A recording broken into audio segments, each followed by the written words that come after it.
Good morning, good afternoon, good evening, wherever you might be. I am your very humble host for this little thingy, commonly known as David Null, also known as Hawkeye Two Feathers. And I greet you with the love and the honor of the infinite creator.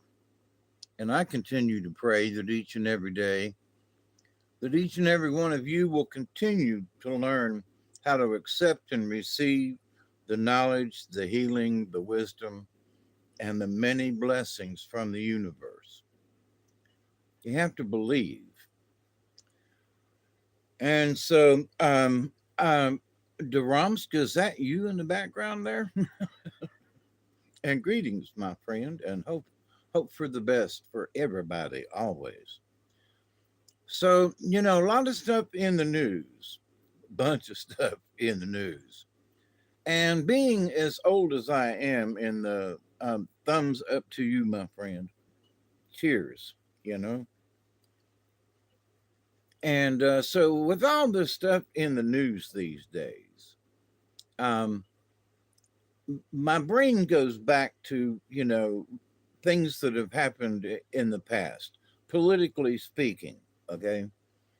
But there are other things going on, like wars and genocides and stuff like that. And, so it's like, well, there's what's going on is chaos. The French are having their thing over there with their elections. The Brits are going to have their elections and all that stuff. So there is a big movement going on, which is creating chaos. It's creating chaos within the substructure of the universe. And that's a big one, right? But it is because of this stuff going on, it is affecting the quantum. Okay. So our energies vibrate. So all of this craziness is vibrating. So the vibrations are creating more chaos. So the more that you react to things and jiggle jangle in the universe, the more it sends out these little ripples into the quantum. And there are folks that are going up, I know that's BS, Dave. That's not really true, but guess what? It really truly is. So it's like, so what do we do about it? What we do is we sit back and watch. And unless it affects us directly, we gotta chill. We gotta take a chill pill. So all of humanity and all of this chaos, and there are folks in the street. There are folks on their little typewriters. There are folks that are watching news people and stuff all over the place talking about, who's gonna what's it to whom and who's got what. Duggar's sitting over here. Here.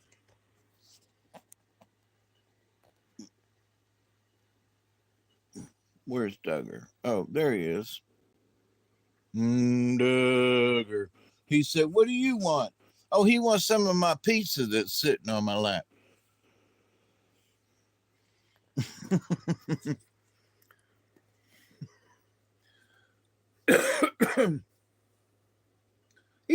He's sitting here eyeball. He's like, he's in his position. All right, I'll give you a piece. If you're gonna go back over there, got a piece of pizza out of the toaster oven. Here, go on. It was sitting on my lap. He knows it's like pizza. But anyway, so but in this world of chaos, folks are freaking out, you know, and you gotta admit that it's there's some creepy stuff going on, and a lot of hidden things are coming out, and so there are a bunch of folks with they have their opinions. They've got their 10 cents worth, just like I do. But I'm not trying to profess that you vote vote any particular way or do any particular thing. Hey, Susie Q, what you doing? Oh, and Chloe, I see you up there. So we need to spread to our friends and neighbors. Whatever's going on is going to unfold by itself. Okay. So whatever we do, and no matter how much we scream and holler and jump up and down at our, our live feeds or things that we watch with our, with our cell phones and with the televisions and things. Yeah, have a good day, DeBromsk. Blessings to you always. It's always good to see you. And so people's hearts are pounding out of their chest. It's just ba-dum, ba-dum, ba-dum, ba-dum, ba-dum, ba-dum. And every one of those heartbeats, the frequency, since I've had my heart attacks and stuff, they connect all these wires to your chest. And what do they do? They're measuring your heart rate. But how do they measure it? They measure it electronically. Okay. So that for every beat, it sends out an electric pulse that goes into the monitor when they're doing the EKGs and stuff. So you say, well, what, Dave, what's that got to do with it? You know how many people are on some kind of monitor right now? I mean, right now. I'm I'm going to say there are at least thousands of people right now who are hooked to some kind of heart monitor in some hospital somewhere here in the United States. And you say, well, Dave, but that doesn't make sense. Yes, it does. Because for every heartbeat, that sends an electrical charge out into the universe. It does. It sends it into the quantum.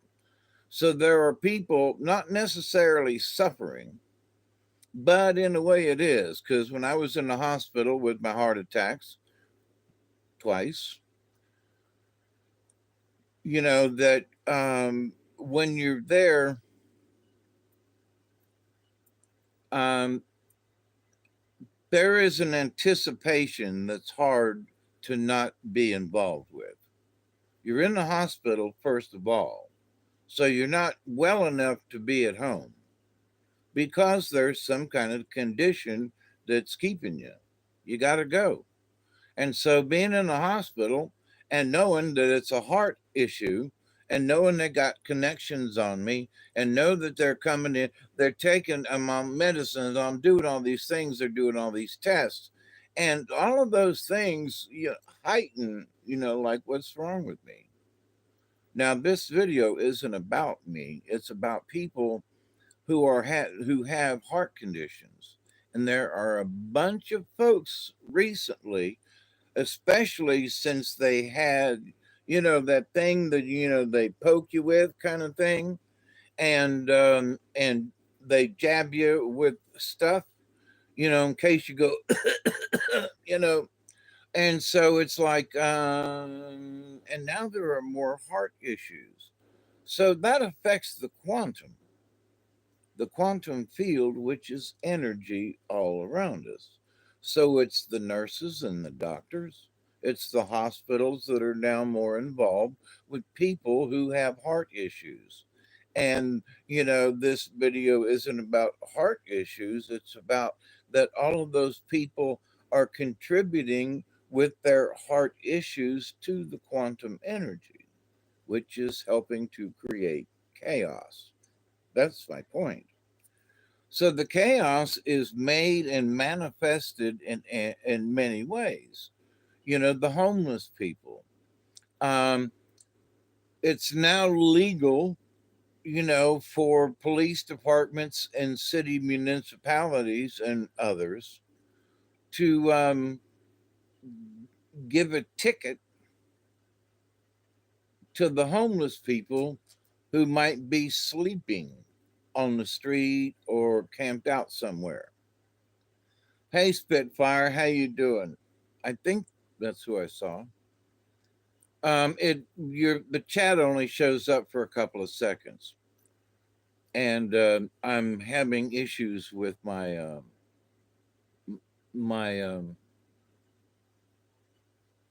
cataracts. I guess that is. Hey, Lady Spitfire, yeah. How you doing, girl? Um,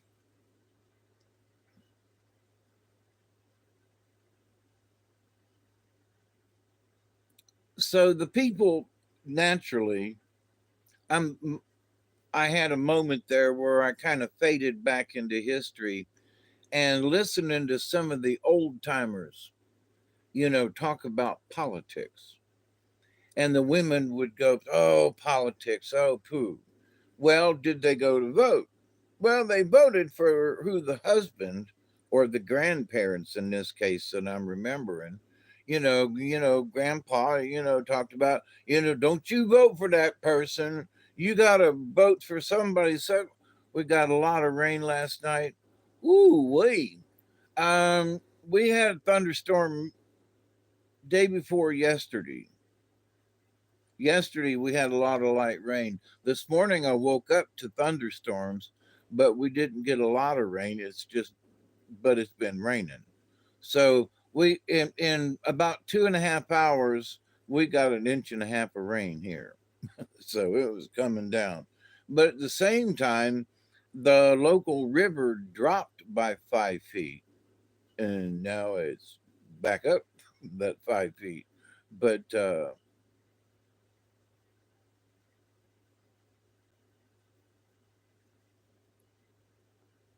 garden crop is my cataracts are making fuzzies. It's interesting, it's I can see stuff, but now there's a fuzziness around what I'm seeing. And having been to the eye doctor, it's not about focus. And I've been wondering why I can't focus on certain things because it's not as clear. It's because my eyes are literally getting cloudy. Who is that to come in there? Richard. Hey, how you doing? Um, so I can see off in the distance. I can see up close, and if I got to read, I got to use glasses. But no matter what, I still can't quite focus right, and that's the cataract thingy. I think I got it right. But anyway, I've got about a 25% loss because of the cataracts. So I'm looking through fog, which is interesting, but still, it's like things are a lot more difficult to focus on sometimes. But anyway, so back to my skipping the chaos. So in going along with the shamanistic spiritual type things, what we have to do is view these things from a distance. you know and for those of you who've been with me for a while, I've talked about the observer point of view, and a lot of folks talk about it, not just me, but I don't hear not like a lot of folks are talking about it, but there's a person here and there. But you got to maintain the observer point of view. And you say, well, Dave, why? It's because when you get your emotions caught up in whatever is going on, and the politics are jumping back and forth, and Pete Biden's, mentally whatever, and this is true. Biden has been, he was this way when other folks elected him, 4 years ago. It's the system. you know I'm here in Georgia, been in Georgia for a long time, very disappointed in how our governor and how all these other folks up there took their stand, and how they're still trying to get Trump on something. I think it's ridiculous, and then I might just vote for a Democrat when the governor comes up for reelection. I'm not sure he can be reelected, by the way. I think there's a two-term limit. But anyway, so there are folks in Georgia, that if you look at the polls say Georgia's up by 6 points. Okay, so but here's the thing, you got to just sit back and watch. You have to get, make some popcorn, as folks say, and you got to sit back and watch these folks. This is such a reality show that's going on right now. Now, I am predicting that there's going to be some fisticuffs when it comes time for the Democratic convention. Guess where? In Chicago, where they like to shoot people a lot, especially on the weekends. Seems like on the weekends it's a free for all up there in Chicago and shooting people, and. So I predict, and much like you know, back in I think it was the 68, 67, 68 convention, after RFK Sr. got murdered. Um, and it wasn't Sirhan, and RFK Jr. knows about it. Um, but that there was chaos in the streets in Chicago during that time. So the Democratic convention is in, Chicago. Now, with all the stuff that's going on politically, Biden should resign, Biden should this, he's got all these delegates and everything. So it's got people in a chaotic mode, okay? So I'm not going to go into the politics of it, all right? But I'm skirting the edges, as we observe what's going on. So I look at the potential Democratic folks, and I sit back and just laugh. Are you kidding me? They want to put Hillary back in? Are you serious? Gavin Newsom or whatever that guy is, from, California. People are leaving, California in droves. All those people who can, which leaves homeless people on the streets of, San Francisco and all around. And it's like, it's horrible. It's horrible. And so, the homeless situation, right? So, what do? You help them. Now, there are some crazy folks that are wandering around that are just literally crazy. And in listening to some of these politicians now about crazy folks, okay? Now, some of them are like, oh, the mental institutions and what? So, having been thrown in a mental institution about 15 years ago, against my will, Baker Act kind of thing, which if three or more people get together and say he's crazy, you might get, whisked off to the jail cell as well. Jail cell. No, it was a mental institution, but that was a jail cell. Okay. So, but now that jail cell mental institution down there in Thomasville that's been there as long as I can remember, and I've been here, about 50 years in this area. So where did all those mental folks go? They passed certain laws, certain people got something, and the next thing you know, those mental institutions have been emptied, and the homeless rate goes up. So the chaos is on our streets because they literally let the crazies out. Now, I was in the crazy house for 3 days as per law. And I saw some crazy folks.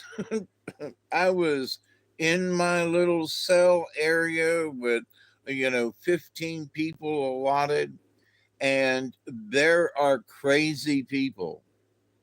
I mean, I was a little mentally, I will say unstable, because of the drugs they were giving me for my mental stability and all this other stuff. But yeah, I was unstable. I couldn't hold it together at times.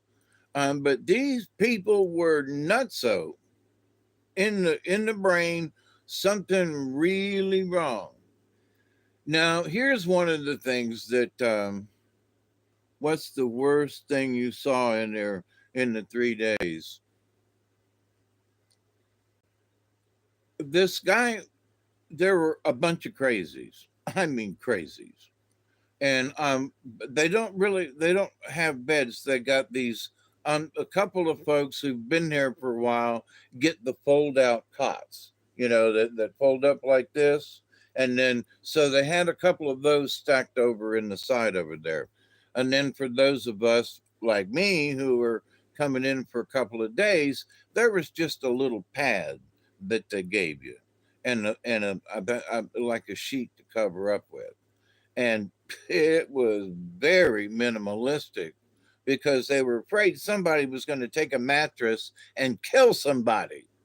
I'm like, I asked them, in my, drugged up stupor, you know, how can I hurt somebody with a mattress, especially if I'm sleeping on it? So it was hard to sleep in there, lying on a concrete floor with a pad, and I'm in and out, light dozing kind of thing, and I wake up there to something. My my brain can sense something, and I'm sort of leaning on my side, and I turn and I look up, and there's a crazy standing over me with his finger pointing at me, and I'm like, dude, what do you want? And he's pointing his finger at me. And the look in his eyes was what was terrifying to me. Because there was something in there that I'm like, oh, you know, I didn't have anything to make a cross with, but I was like, help me, Jesus. And he didn't try to hurt me, okay? But the finger and the pointing, and it was soft, but it was eerie, and it was downright evil. The vibration, I can sit here and go, I can change my tone of voice like I'm doing now and say, I'm making this up. You are going to receive things from the universe that you won't understand. You will receive, and it will come from somewhere that you don't understand. Now this is there's no way to really tell what time it is, except for in the morning when it's time for breakfast and they wake everybody up. They go, okay, everybody, time to wake up. And you roll your mattresses up and whatever. And then you receive your little food thingy, your tray. And so it's morning, but you don't know if it's 7 o'clock or 8 o'clock. And then it's time for meds, which is sort of a time capsule. You can't have a clock in there. You know why? Because then you could tell time. I was like, what? But at the same time, to sit and be crazy and watch a clock that just barely moves through the day will make you crazy because oh my God, there's a deer. Oh, there's a yearling out there. Oh my God. I mean, oh, holy crap. Walking across the yard up there.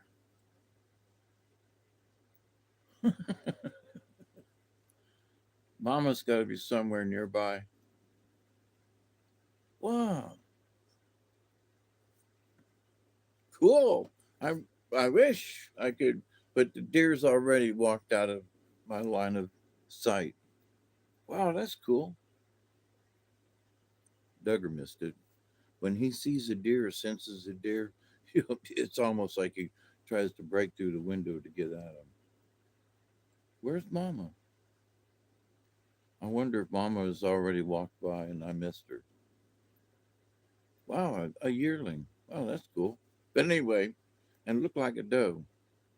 But and here again, being the observer, and folks say, "Well, Dave, you live down in the swamps and down there in the country. You ought to be seeing deer all the time." Well, not necessarily. You know, not necessarily. I mean, deer wander around. That's what they do. So that you have to be an observer. You have to keep your eyes open. You have to see what's going on. Had one drink out of our bird bath the other night. Cool beans. These are skittish. They're really skittish. But that's about 250 feet to where that deer was standing. So not far away, but over yonder, in the yard, from my opinion. But I know folks have, they come right up, and I got some corn I need to put out. And since I keep seeing them up there, I'm going to put some corn up there, help feed them and keep them in the neighborhood. I don't hunt them, but my dear neighbor who comes on, Miss Sheila, she hunts them. But they don't hunt every one of them, and they have shared some of the deer meat with me, and they have shared their deer meat with other folks too. So, it when you feed the local deer, and if you have to, then you harvest them. But you don't kill the little girl deer until they're a few years old, and they got a high rate of oh my God, there's Mama,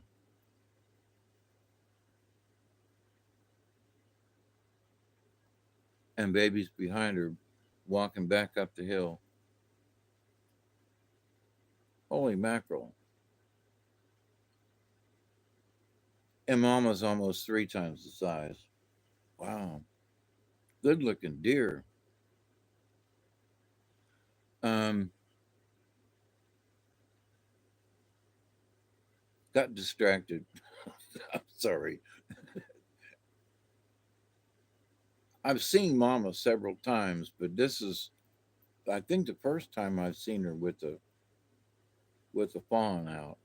So that's cool. That's that's good land management. You know what I mean? There are folks around here that live up there on the hill. They don't live there all the time. They just come on weekends and mow the grass and whatever. Which is interesting because the deer ain't walking around on their freshly mowed lawn. They're walking on my place, foraging through the trees and stuff. The way I've allowed Mother Nature to be, and so 20 feet from where they were standing is a big open field, but they ain't walking through there. So, and why? Well, it's because it's an open field, and they know they can't hide from anything if they need to. Also, they know that in the past, folks on that side of the fence shot at them a lot. So, they have observed, the natural order of things is for animals to observe.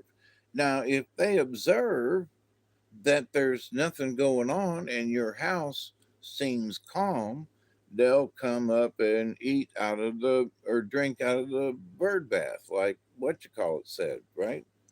So, what's wrong with that?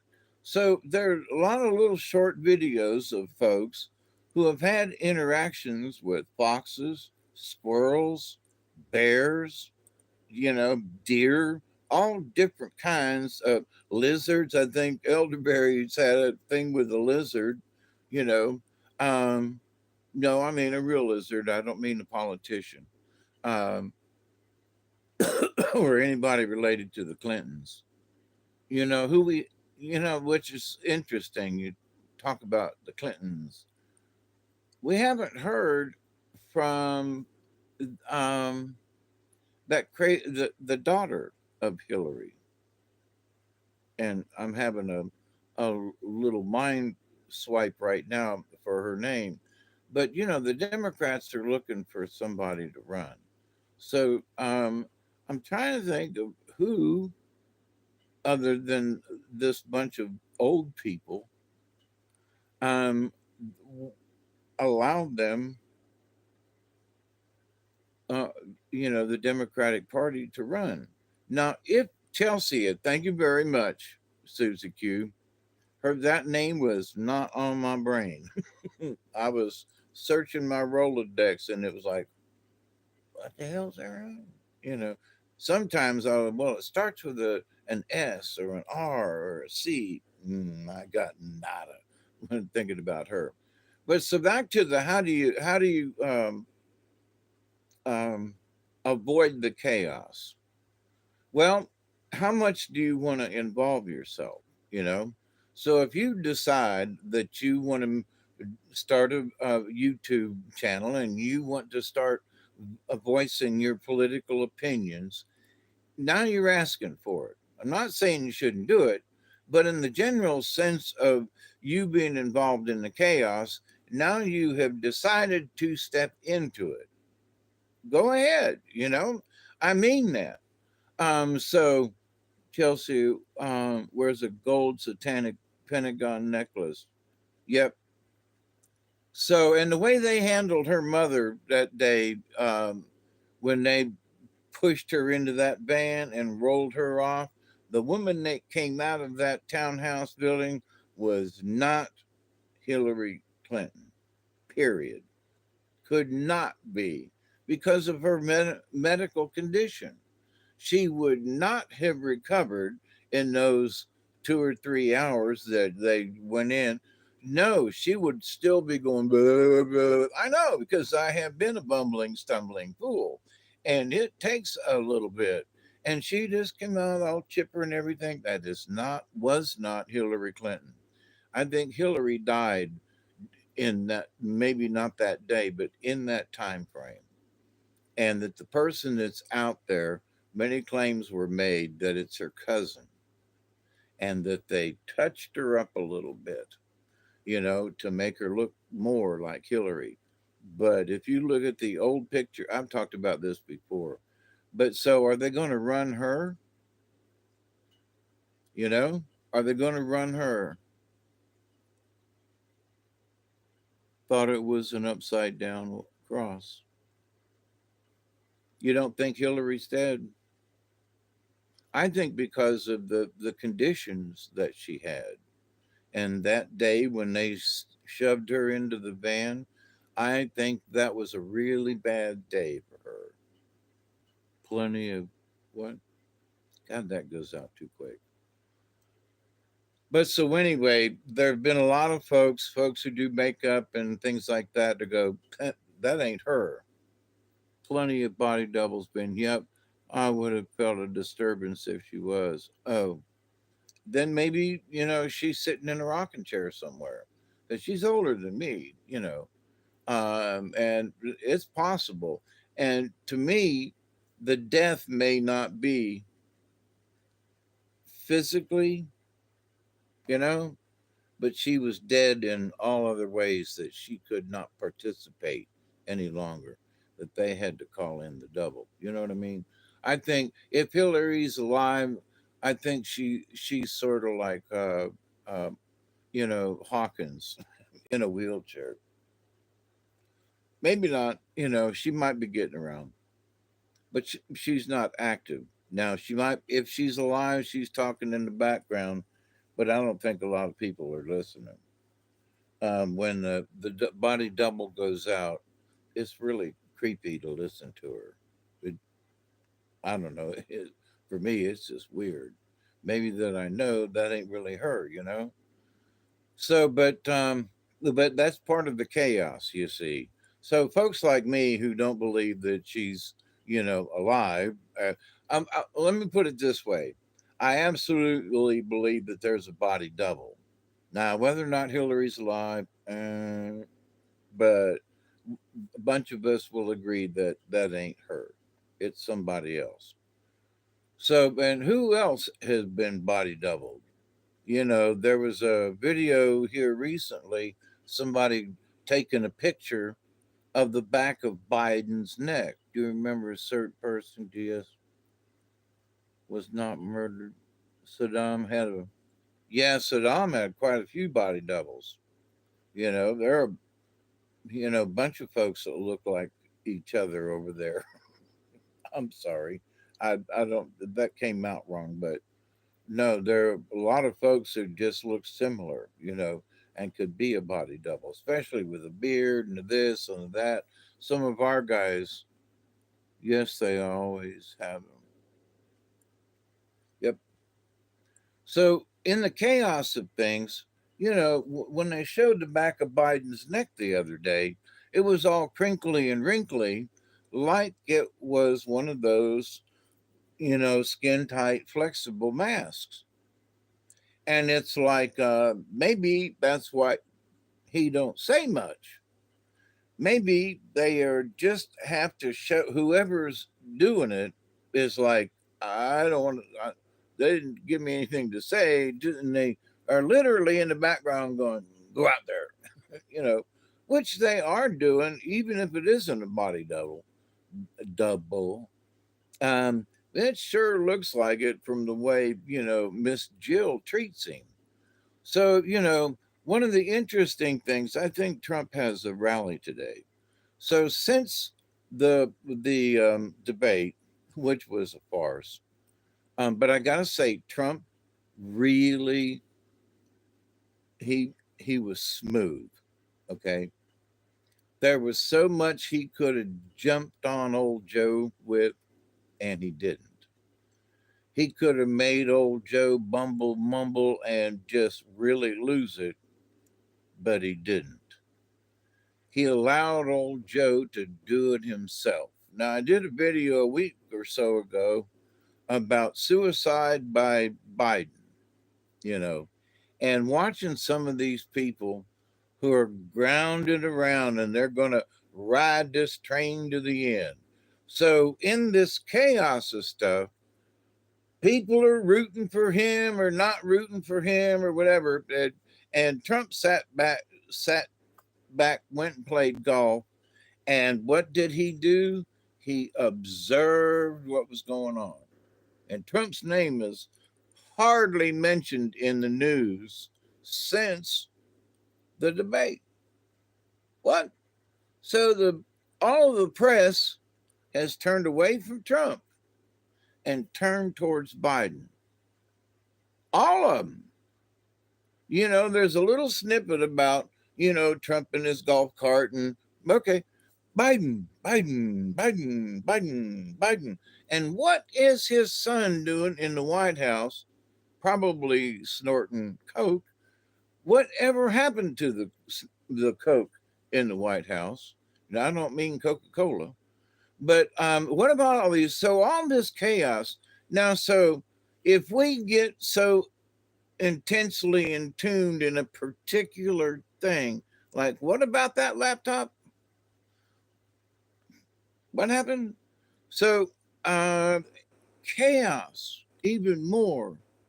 Witchy Moon, how you doing? It's good to see you. I'm so pissed at it all. Yeah, and all the disinformation, the lies.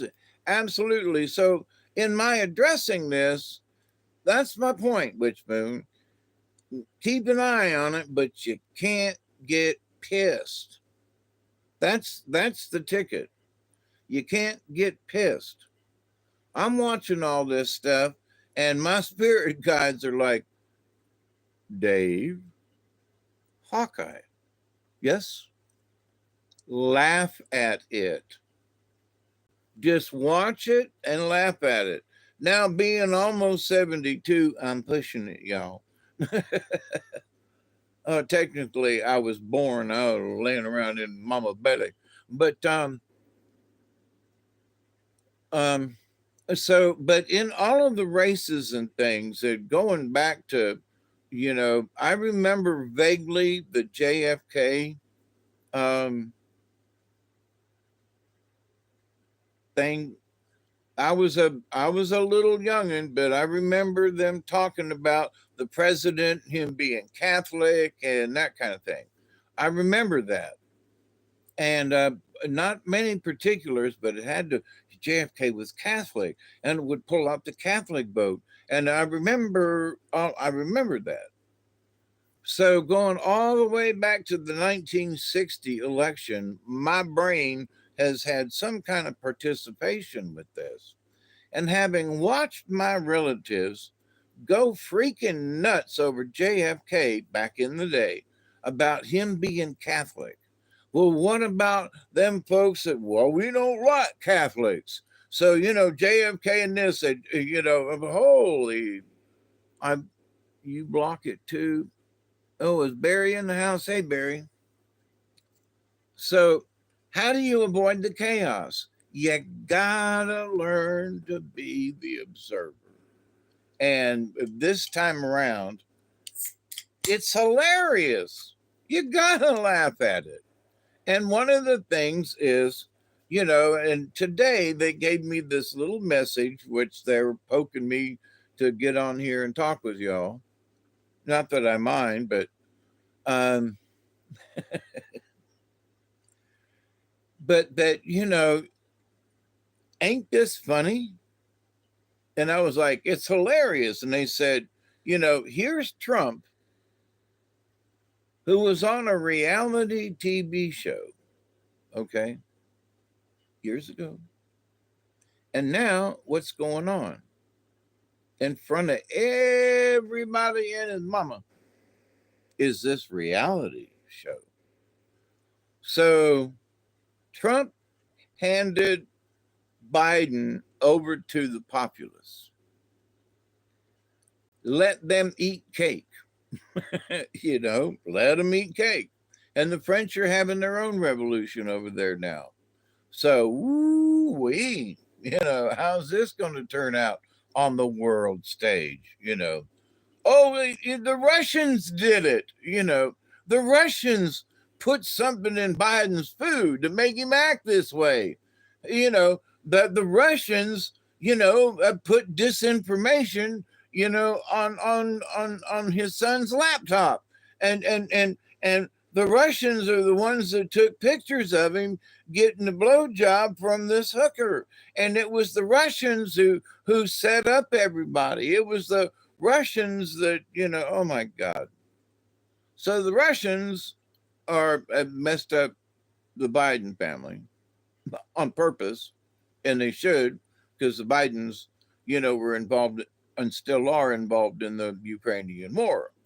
So, but now Trump, well, Trump was in Russia, and they pissed on the bed, and he did all this nasty stuff, and and so the Russians seem to be really involved with our politics. You know what I mean?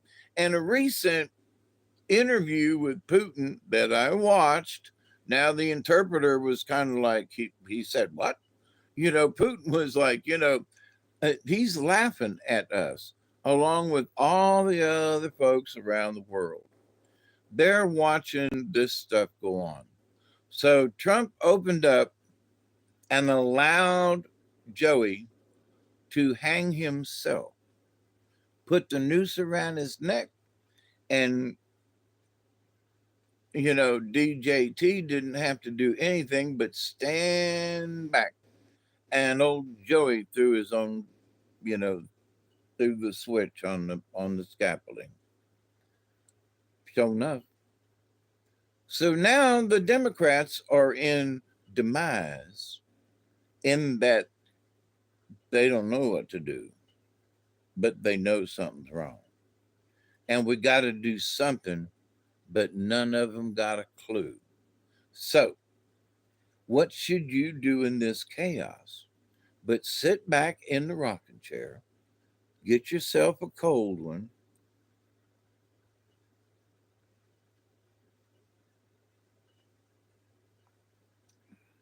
This is sun kissed orange.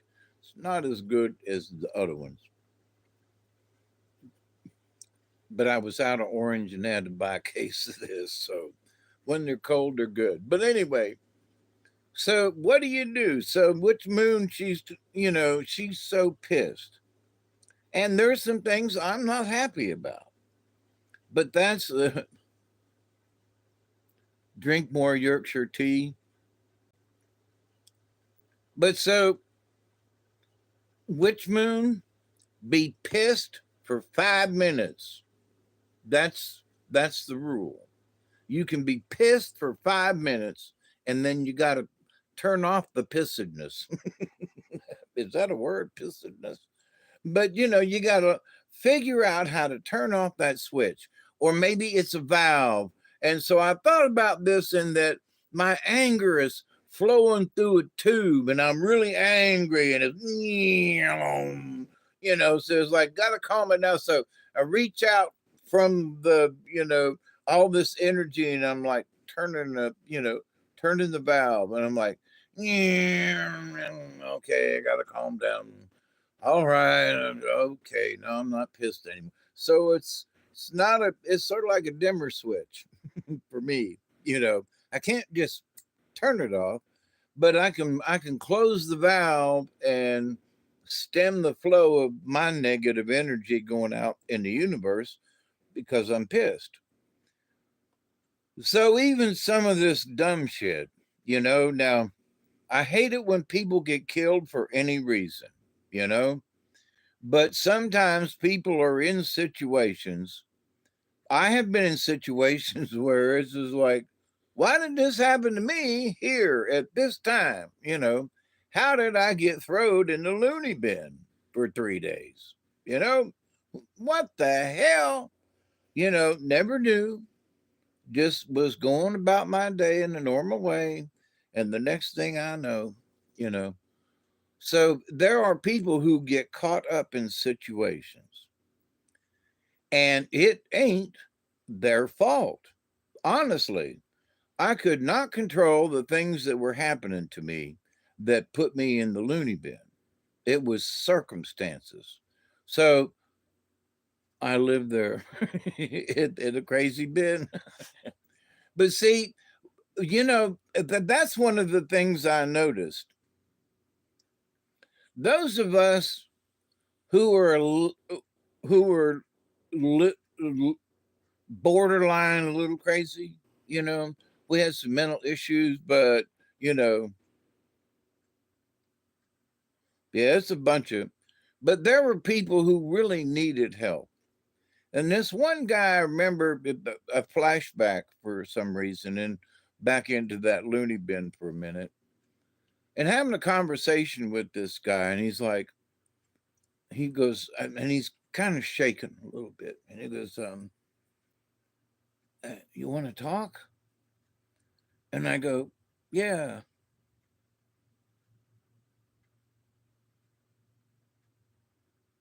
You ignore them. Well, now I gotta say something. You gotta be careful with the ignoring them, because if you really truly ignore them, they might come up with something that'll surprise you that will really truly piss you off. So you got to keep an eye on them. But you know, it's like, yeah, ignore them. Yeah, okay. There they go. Yeah, yeah, yeah. Okay.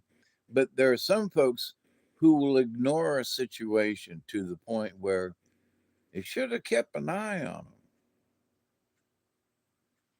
You should have kept your gun loaded by the door. You should have kept an eye on them. So, but to get rid of that, so what do? You have to sit down and go, because science has been proving that the sound of in that tone and that frequency, that it helps to rejuvenate the body. It's not about some kind of monk sitting on a place somewhere, but it is. In that sound that they make, oh,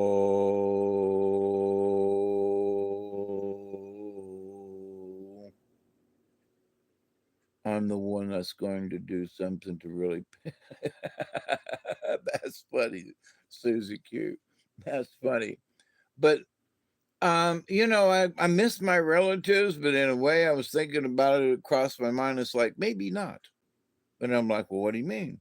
Well, there are stout Biden fans in the neighborhood, and I'm like, you can't be. You were in the Navy and you did this. Do you see what he did to the Afghanistan and the withdrawal? Do you see that? You were in the armed services. There were people who were killed and you know, uh, you're a veteran now. What do you think about that? You think Biden was right in what he did? And what about these other things? And sending Americans into the Ukraine because the Ukrainians don't know how to use our weaponry that we've been giving them. That's right, my friends. So they send these rocket launchers over to the Ukraine, but the guys over there don't know how to do it. So they get folks who've migrated or immigrated from the Ukraine to the United States, who are now, soldiers in our army, who are going over there, to interpret and go, hey, Joe, hey, this is how you push this button like this. So you say, well, we don't have any Americans boots on the ground. The hell we don't. And there are retired colonels, majors, captains, generals talking about this because the you know current staff can't. They're under oath. But the retired all across the board are talking about how we are already have boots on the ground in the Ukraine. And that's Biden's fault. Not somebody else's. So you're gonna vote, you're a veteran. I mean, because you're in the Navy, you don't have boots on the ground. But they're still trying to sink ships. There's still sailors that are getting hurt. They still are doing stuff, but shh, quiet. We don't want to talk about that. But it's happening. So there are soldiers, sailors being hurt because Biden has sent them to war. Period. Okay? That's it. You can argue all you want to, but they've been deployed. All right. Oh, but they haven't deployed whole regiments and battalions. And no, but they're still deploying folks. So what does that mean? Well, Biden is a warmonger, along with a lot of other people. During the Obama and Clinton Biden era, there were a lot of bombing of folks and this and that and killing this person, sitting there and doing smart bombs and blowing people up and having a good time, having popcorn and sodas. Oh, look, we blowed up another one. Um, Imagine you're sitting in your house, wherever that your house is, and somebody walks outside to smoke a cigarette and somebody says, that's him. And all of a sudden, I don't know if you can hear anything drop when it comes in, but all of a sudden, you might hear this. And whoever it is outside the door, now you're inside your little shack there, and you feel the concussion of this rocket that has just landed outside your door out there in your little village. You're sitting there and you go outside, and whoever it was that walked out for that cigarette is now splattered all over the place. And there's a hole in the ground where that person stood. Yay! We got him. You're going to vote for those folks? Did Trump do anything like that in the 4 years that he was president? They talk about Trump being Hitler, but who did the killing before he took office? It was the Biden family. It was Obama and Clinton's, and it was them folk. Biden is in there still. People say, "Oh, Obama ain't got nothing to do with it." Bullshit. You know, Clinton's ain't got nothing to do with it. Bullshit. You know, these folks have still got political clout. And they might not have their hands directly, but they're in there. They're being asked all the time, well, what should we do in this situation? Well, they can do conference calls now on, on Rumble. So they're having these little conference calls going, what are we going to do about old Joe? I don't know. Should we let him go till the convention? What should we do? So what are they doing? What are some of these old timers and the young timers too? What are they doing in this situation? How did the news report change from Trump, Trump, Trump, Trump, Trump, Biden, Trump, Trump, Trump, Trump, Biden?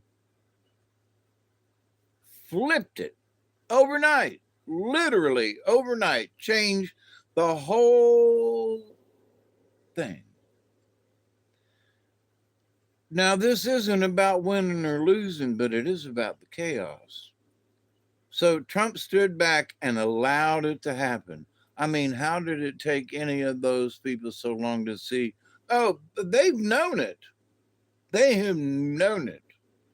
And to look at this, it's the earliest debate ever between two presidential candidates like this, presumed leaders of their parties, right? Before the convention. Because usually they have the debates after the elections, right? But no, they had them all, and Joey is and them folks decided that that's what they wanted. Now, in thinking about that, why did they want an early debate? Really, why did they want an early debate? Now, the only way you say, well, you want to show off your opponent, you want to do something. And I'm thinking that they thought they were going to be able to put something in the hearts of Americans that was going to turn away from Trump early in the game. And that so Uncle Joey wasn't going to have to fight so much to gain, reelection. But the Democrats, I just watched a program here that shows that the Democrats have spent millions of dollars and Trump spent less than $1 million in several states. Why? Because he's going on his reputation. Y'all want me? Here I am. I don't need to, spend a lot of money. You know who I am. I'm running for president again. I would like for you to vote for me. And so, he's got a couple little ads here and there, and folks go, yeah, I know who Trump is. You know, I mean, Uncle Joey and, Kamala and them folks called me.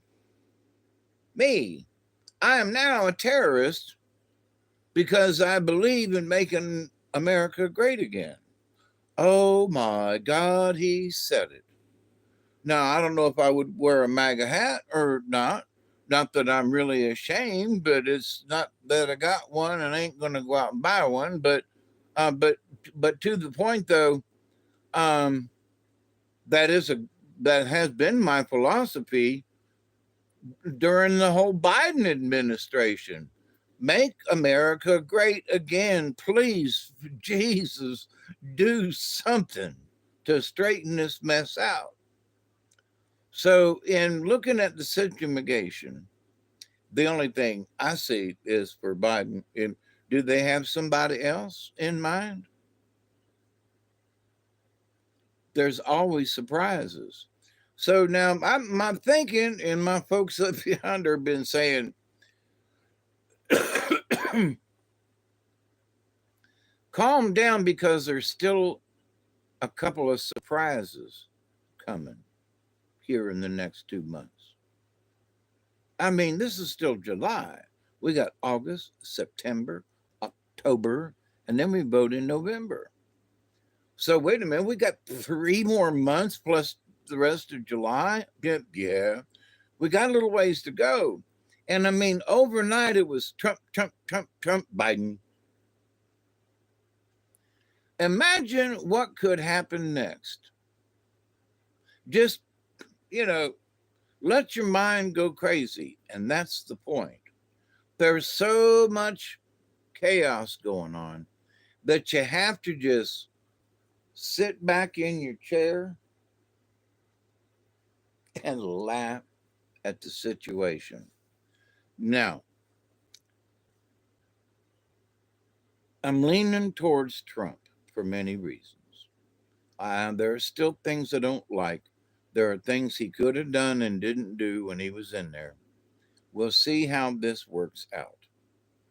But for a Democrat of any sort at this point, to try to show, the only thing that might change my mind is if they got RFK to run as a Democrat. I might consider it, you know. We'll see. So, am I pushing people in any particular way to do something or whatever? No. But I am asking people to seriously look at the situation. They talk about how Trump is Hitler, but the Biden regime has done literally all of these things that have killed people. You know, how the millions of people that have flooded our borders and have come in, a lot of them Chinese. Now, let me toss this out at you. A lot of Chinese military age without children or wives or whatever crossing the border. Why are they coming? Because China is invading the United States. What? Well, how could you invade a country without shooting a shot? Is to allow a bunch of them folkses to come in. Now, the west coast of the United States, and I do not mean this in any way bad, okay? The Chinese have been coming to Alaska and down the coast of the what is now the United States, a long time ago, when there were railroads being built and tunnels being built, they used chinks. Chink, chink, chink, chink, chink. Where did they get their name? Chinese chink. They were always, they were building the tunnels and building the railroads. A lot of Chinese labor, forced labor in many cases. We talk about the blacks in slavery, but nobody ever talks about the Chinese and the forced labor slavery that went on the West Coast. Okay. And so there is a large Chinese constituency. All right. I'm not speaking bad about them. I mean, they deserve it. They have worked their butts off to get where they are today. You don't see many Chinese homeless folk. You know what I'm talking about? Oh, and they see, folks over here that these could be Latin folks and these could be, islanders, but you don't see no Chinese homeless on the streets. You don't. Because they're too smart. Even the ones that don't have much, they still got some smarts left in them. So, but the Chinese are taking over. What do you mean, Dave? Well, we buy all our products from them. Hey, F Kitty, how you doing? Chinese, Native Americans, Irish. Yeah. During the potato famine, bunch of Irish folks. And they flooded in the Appalachians. They became the Appalachian peoples. A lot of folks don't know, but a bunch of Germans came over. And folks from Switzerland area and over there, but a lot of them folks came in, religious folks, and at the moment I can't think of them, but they came in too. So, but the thing is that the Chinese were forced labor. The Chinese were slavery. They had slave masters that brought them over on ships, much like the black slaves, and sold them as a commodity for folks who were building roads and tunnels and stuff. And they worked in their other areas too. But one of the things that, you know, working in logging and stuff, here's a guy that's only 5'2". Now he's strong, okay, but he's 5'2", and there's another guy that's like 6'1". Who's going to be the stronger to be chopping wood and doing that sort of thing? It's going to be the big guy, okay? So the folks that came over, you know, not to say they were frail, but smaller in stature, okay? But they worked really well on the railroad. They worked really well building tunnels and all of this thing and cutting, where they didn't have heavy machinery back in the day. How do you think them railroads, were built along the edges of those of the Rocky Mountains and places? They did it with dynamite and shovels and picks and stuff, and a lot of Chinese labor. So, they didn't have big machinery back then. So it was all, and for the Santa Fe and railroad and this railroad and up and down, Chinese labor, forced labor. Okay. So the Chinese that are coming across the border now, what are they doing here?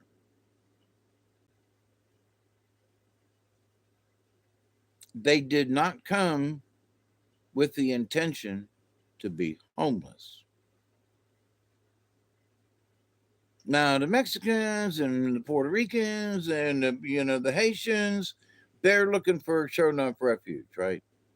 But the Chinese folks that are coming in here that are all dressed up and got tennis shoes, what's that all about? Now, this is my projection. I think that a lot of these Chinese that are coming across the border, that they have sponsors. They're coming over here with T-shirts and stuff.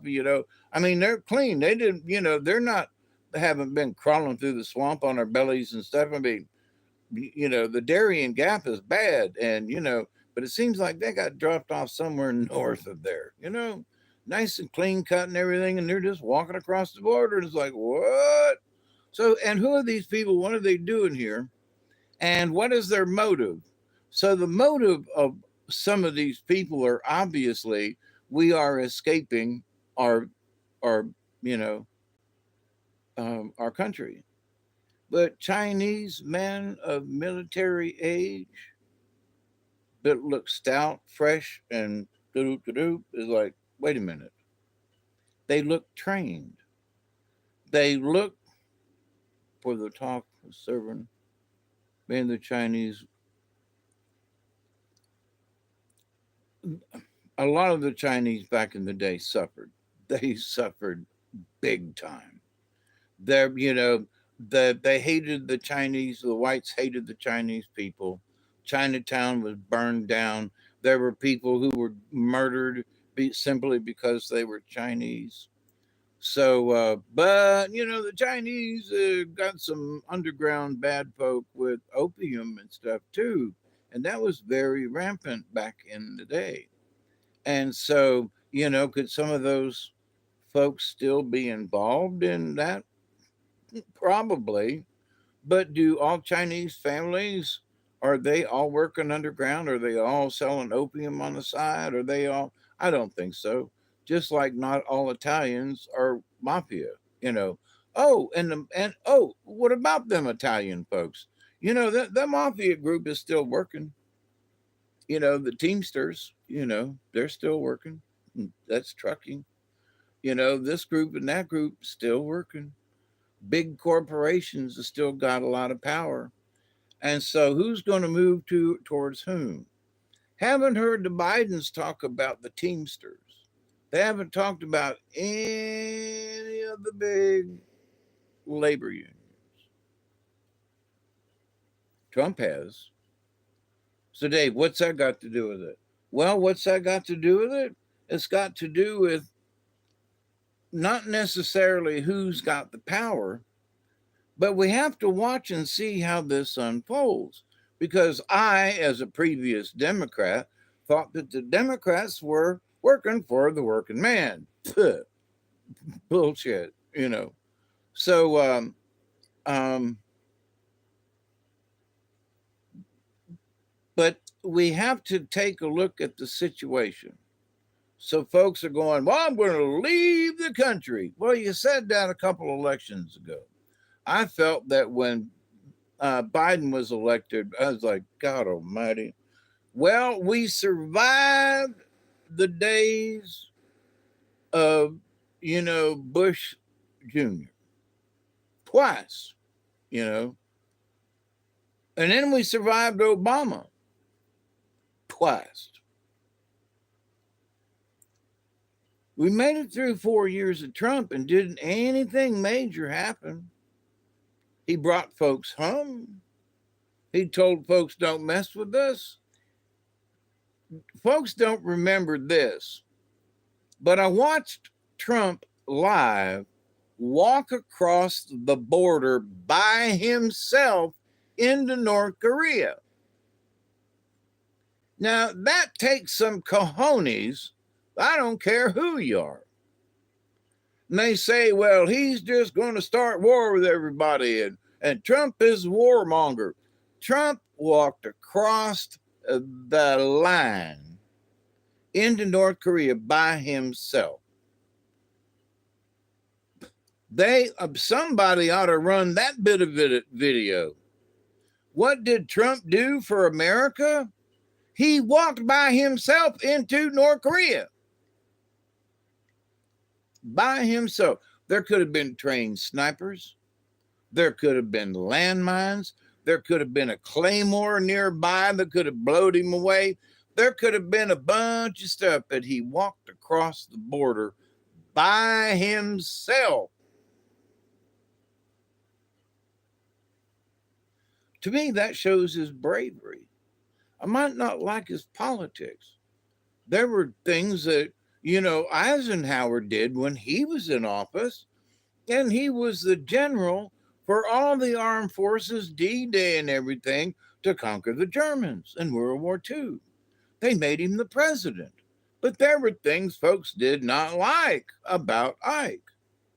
So nobody's perfect. But there are folks who would rather not, start another war or a conflict.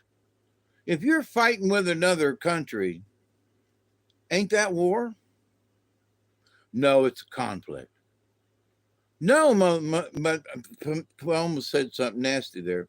But no, mofo, that's a war. You just went to war with them folks. Didn't you just bomb them? Yeah. War. Didn't you just strafe them with an aircraft? Yes. War. Didn't you just kill some of them folks over there? Well, yeah. That's war.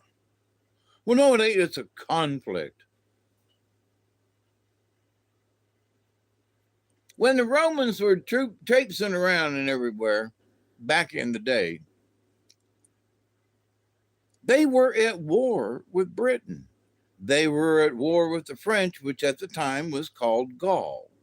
So they were at war with the Gaul, and the Visigoths, which were further north, I think, which were kind of sort of the Vikings. And so the Romans didn't go too far north because the Vikings kicked their ass, especially with the Berserkers. But they, the Caesar didn't say, oh, go to Britain and have a conflict. He said, no, go to Britain and have a war with, swords and stuff, but still. It's almost time for 20. So how do we get out of this How do you learn how to be the observer? First off, you got to be able to sit down, pick a comfy chair, sit down, take a deep breath, let it all out. Take a deep breath. Breathe in some of that, toxic gas that we call air, and hope that some of them particles get into us and help to rejuvenate us. And then we learn how to just watch these people. That's the key. We have to learn how to watch them without getting pissed off. When they do something stupid, we laugh at them. We don't go, well, that's not big. If it's a local politician, vote them out. If they've done something really nasty, go to the sheriff, on a local level. But we're seeing things being unveiled all across the globe, across our United States. We're seeing how some folks they keep calling Trump Hitler, but he hasn't done anything Hitlery. It, you know, he hasn't done anything. His last 4 years, there was nothing in there that said Hitler. He didn't send the armed forces anywhere except down to the southern border. Hey, let's build a wall and try to keep them sons' guns out. At least make it harder. But, nope. He was a bad president. He's Hitler. He wants to take over but wait a minute. Look at who Biden is. He can barely stand. And there are people behind him pushing him and helping him to stand up. Trump can walk on his own. He can talk on his own. He can talk off the cuff on his own. And now you've got another candidate who's run. And I say it's about a month before the festivities really begin. So there's going to be a lot of stuff going on between now and then. Just keep an eye on it. If it feels like you want to be enraged by what they're doing, as soon as you feel your blood start to boil, you need to take a deep breath and go, wait a minute, hang on. They're trying to get me. They're trying to get me. They're trying to steal my energy. How do these alien lizard folk who are trying to take over us, how do they get us? By stealing our energy. So they make a situation chaotic. Everybody gets pissed. All of that energy goes into the quantum. And all these lizard people are licking it up.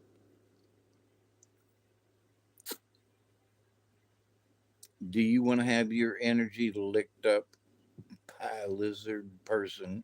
No. Then sit down, calm down, look into the eyes, if you will, look into the eyes of the devil and say, you ain't getting me. You ain't getting me. No, you can't have my energy. You can't have my soul. Well, do you believe in God? I believe in the Creator. I believe in the Supreme Being. Do you believe in a religion? Don't have to. Why? Well, because religion waters down my belief in the Lord. So I believe straight to the Creator. I don't have religion in the way of me talking with my Creator. I'm in contact with my Creator all the time. I don't bother him, but, her, it, we, they, the energy, it's always there because we're surrounded by this quantum energy, which is the God source of all things across the universe. So every time we get pissed, there are ripples. So do you want them to steal your energy? I don't. So tell them no. You can't have it. Which tells yourself when you say no, you can't have it, you make up your mind to not get pissed anymore. Well, to keep your pissedness to a short time span. 5 minutes. If you're still mad after 5 minutes, you need to take a chill pill, maybe two. And I don't mean Valium, ladies. And men, found out men are taking Valium like, oh God, I gotta calm down. Quit eating that shit. It is not good for you. One of my episodes was when they gave me Valium and I tried to commit suicide. Valium is on my list of don't give me this. It's the only drug. There's other drugs, but I can't remember the name. But Valium is like easy to remember. And I remember hanging, from being on Valium. I mean, literally hanging. And don't want to go there again.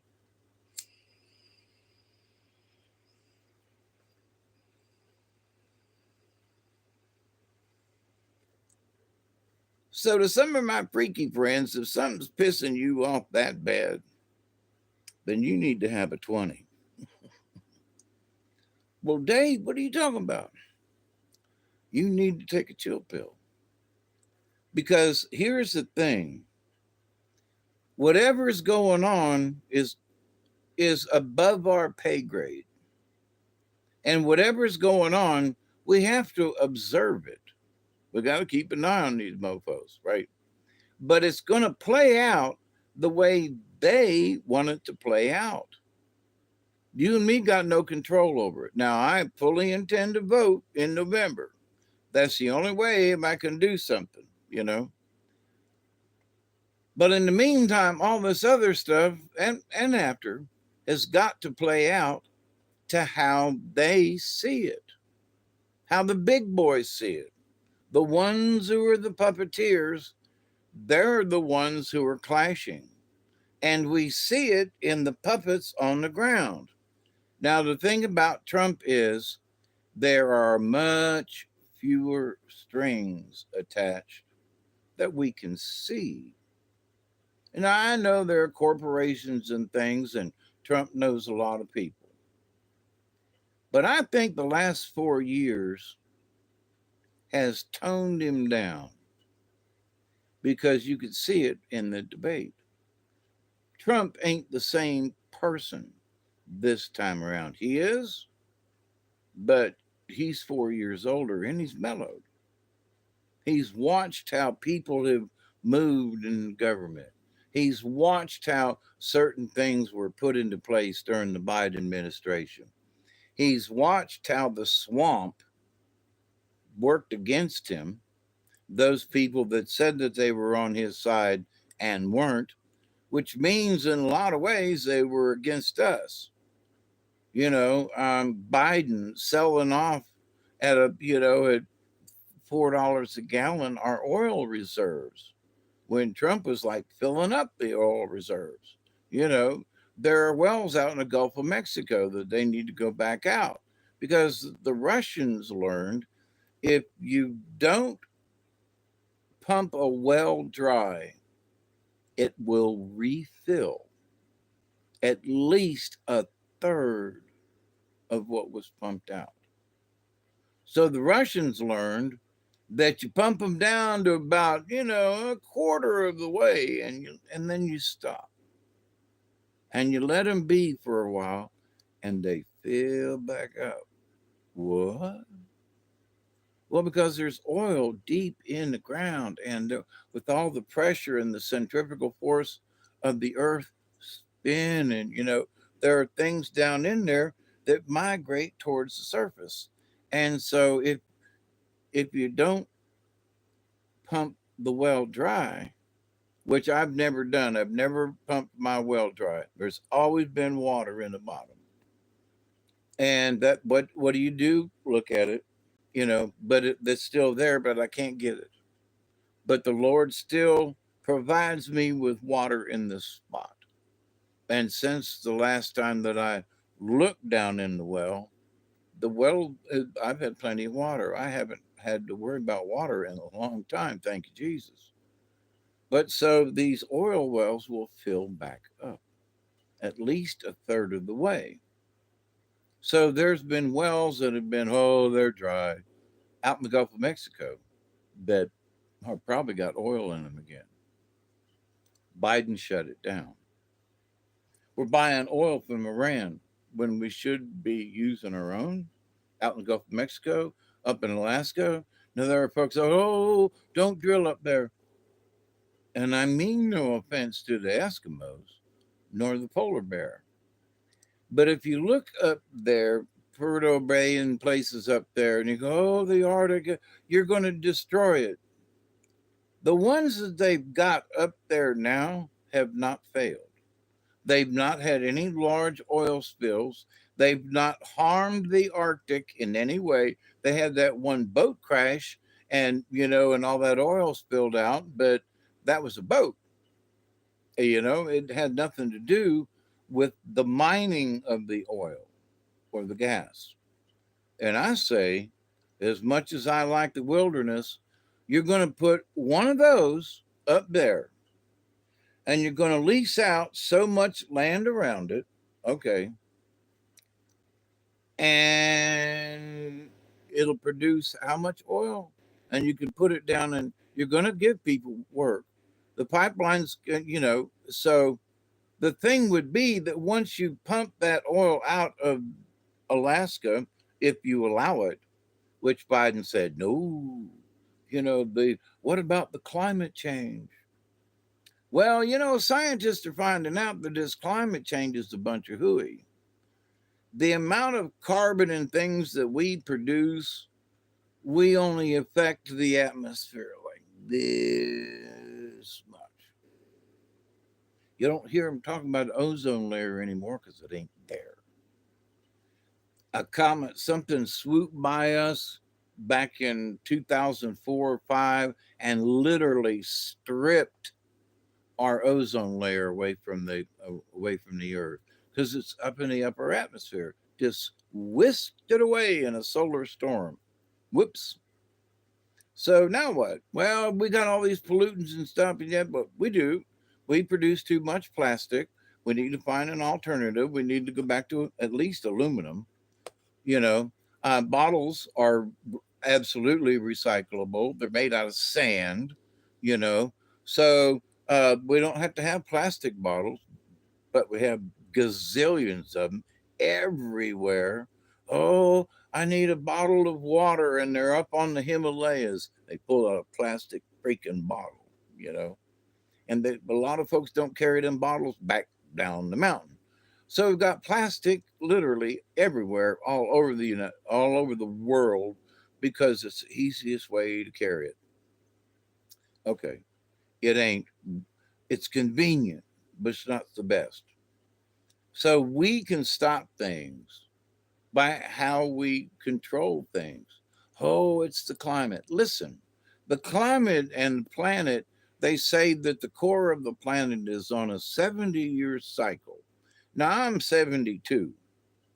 And so since my birth, the earth core has reversed itself and now it's doing it again in a 70-year cycle.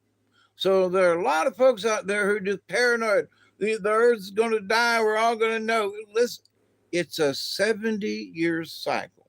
So that means it's happened in my lifetime. Well, why are you saying that, Dave? Well, Hawkeye says to you, I'm still alive after a pole shift, a polarity shift, the Earth core reversal 70 years ago. I'm still a survivor. Okay. And all my friends, baby boomers, we all survived. So the reversal of the Earth's core this time, do all these people think, well, we're going to die? No, I lived through the last one. Bunch of us did. We're still here, baby boomers. You remember us?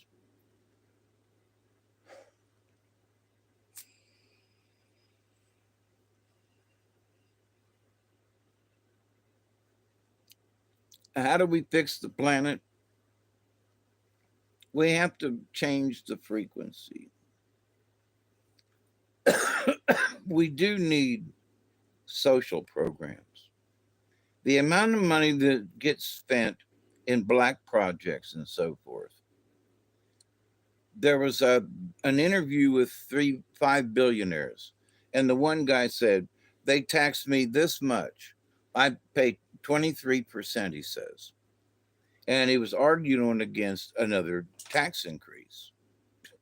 You're paying 23% from your company, but he said we sent $3 billion to the United States government last year in taxes. And he looked and he said, all of us sitting up here, we pay enough taxes to pay for this and this and this and this.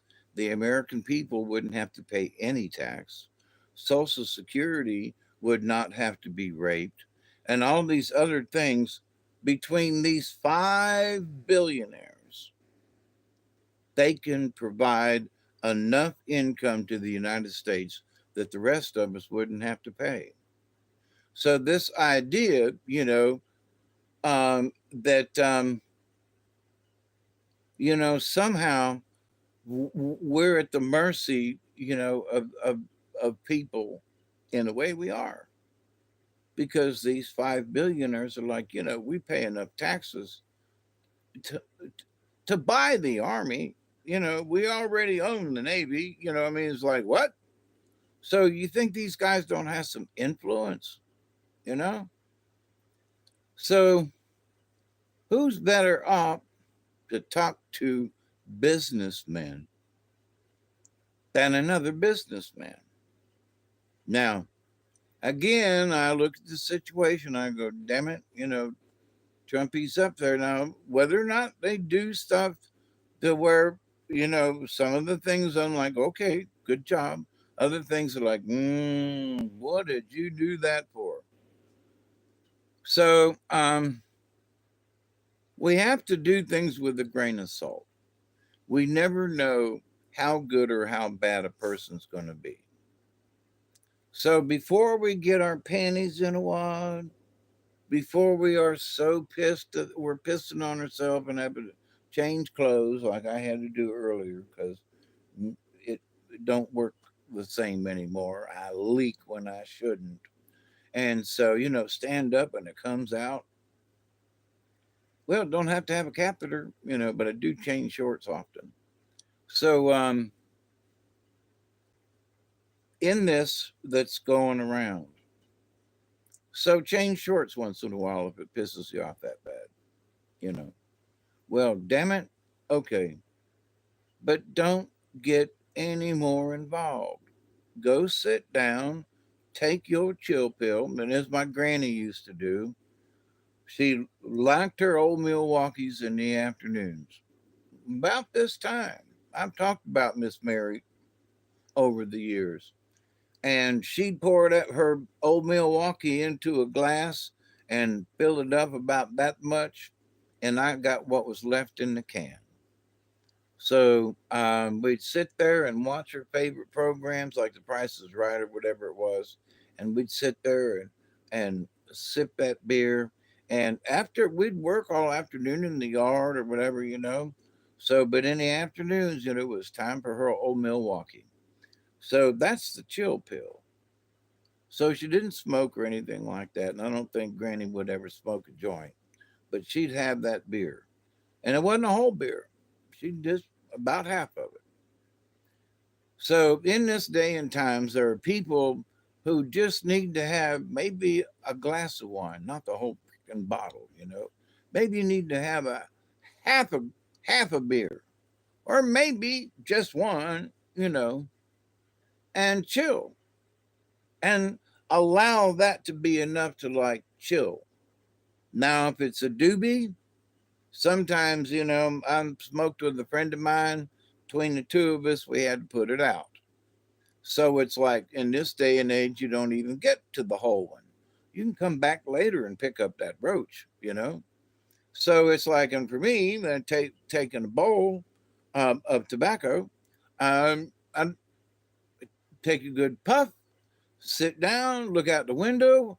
I've watched two deer go up my driveway. That's cool today. Any day that's cool. But so take a deep breath and allow your energy to just, because after about three good deep breaths, if you do it right, you can calm yourself right down. Now, your brain will still want to be pissed. And that's where you got to have the conversation with yourself. Are you going to allow yourself to continue being mad? Are you going to allow that son of a bitch pissed me off? That motherfucker, I could wish I could, okay, calm down. Calm down. Please calm down. Because in your fervor, okay, you got the right to feel that way, not saying it, but your energy level, got to bring it down. Now, you can probably tell by my actions here that, I was highly volatile at times in the past. I acted now in these times. What some big God? And then I just start laughing. But I can act angry at something. And knowing I'm acting, you know, and release that pissiness through my acting. I learned this years ago as an actor on stage. You could really let loose with certain characters that would, you didn't know that you had these demons inside you until you was in a character and you had to give some powerful speech or something. And so it was a way to really, act out your fantasies and ways. I did a lot of, side characters over the years. I've been in over 80 plays, not counting my puppeteering. So, but in my acting career, act angry and make it up in your mind. I'm going to be angry here at this man on the television set. I feel like he has raped the country sideways. I think he's taken and then you go, hey there, dead end, how you doing? There is no chaos, at least not any. I missed the rest. Well, and see, for me over the years, this is what I've learned. It's it's not chaos anymore. It's just plain craziness. you know, Watch these stupid fools and what they're doing. And years ago, I mean, Grandpa shaking his fist, and the neighbor having a beer, and just a conversation. Nothing ever got into fisticuffs, but they're arguing about who was what and what was what. And back in the day, they were talking about the mayor of Tampa, and he was absolutely mixed up in the mafia. And all the benches in Tampa at the time, they were made out of concrete. And I can't remember the guy's name, but anyway, but all the benches have his name on it. That normal for the universe. Human chaos, however, is on overload. Yes, absolutely. And I missed the last sentence. I'll get it next time. But I'm absolutely so. But in watching this today, my guardian angel folks are like, Dave, you know, we got to keep this at 2 hours, by the way, and it's an hour and 40 minutes about. So I need to wrap this up. But the idea though that folks are just they get caught up in it, and I have skipped through all a bunch of channels, different websites, different and looking at what people are saying and how they're saying it. Oh my God, folks are saying things with fervor. They're not just reporting something; they're saying things with fervor. Trump simply cannot be elected. He's Hitler. He's going to have us all arrested. Well, I got to say, you ought to be arrested. You have lied to the American people. You have caused great harm to a lot of people. So what should I do? Should I just go, you know, should I say anything? Should I have your ass fired for all the lies, these NBCers and stuff? Some of these people, they are flat out lying. I mean, this one person, on the View, he's Hitler. He's going to, we're all going to be in concentration camps, and we're all going to, and then she breaks off, and I think it's Joy Reid, maybe. And then she goes off on this thing about how all of the Mexican people are, the only way to survive chaos is to try to stay sane. And if you cannot stay sane, you just stay out of it. It's I look at it and the chaos in different ways. So if you live in the city and there's a busy street and there's just cars going every which way, and you got to wait on the light. And there are some fools, if you can turn right on red, there's some fools, if you're on that side of the road, even on the other side, you might get a right on red. So if you ain't paying attention, you can get run over. So in the world of things, there's a lot of traffic, which, seems chaotic. But if the traffic's moving and everybody's going, the horns might be honking, and people are turning and lights are changing, but it's flowing. So from person on the ground with all this traffic going by, it's chaotic. But when you look at it from above in the grand scheme of things, when the lights change, all these cars, all these individuals in an orderly fashion go through the light. Some turn left, some turn right. A lot of them go straight ahead, but they do so in mostly an orderly fashion. Some people change lanes and some people honk the horn, but they basically, in a organized, chaotic statement from the person on the ground who sees all these cars just going by. There's a big truck, there's a fire engine, there's two or three police cars, and oh my God, from above it just looks like cars in traffic. So it can be chaotic and at the same time be perfectly sane. So you say, well, but that's two sides of the same coin. It's the same side, actually. It's just the observer's point of view. So, from that observer's point of view, looking at the traffic whizzing by, oh my God, it's chaotic. I need to cross the street. Well, wait on the light. That's what it's there for, to control the chaos. So, in your lifetime, when things are getting too chaotic and the rush of things going by, some of these folk need to look at the red light and go, and need to stop the traffic.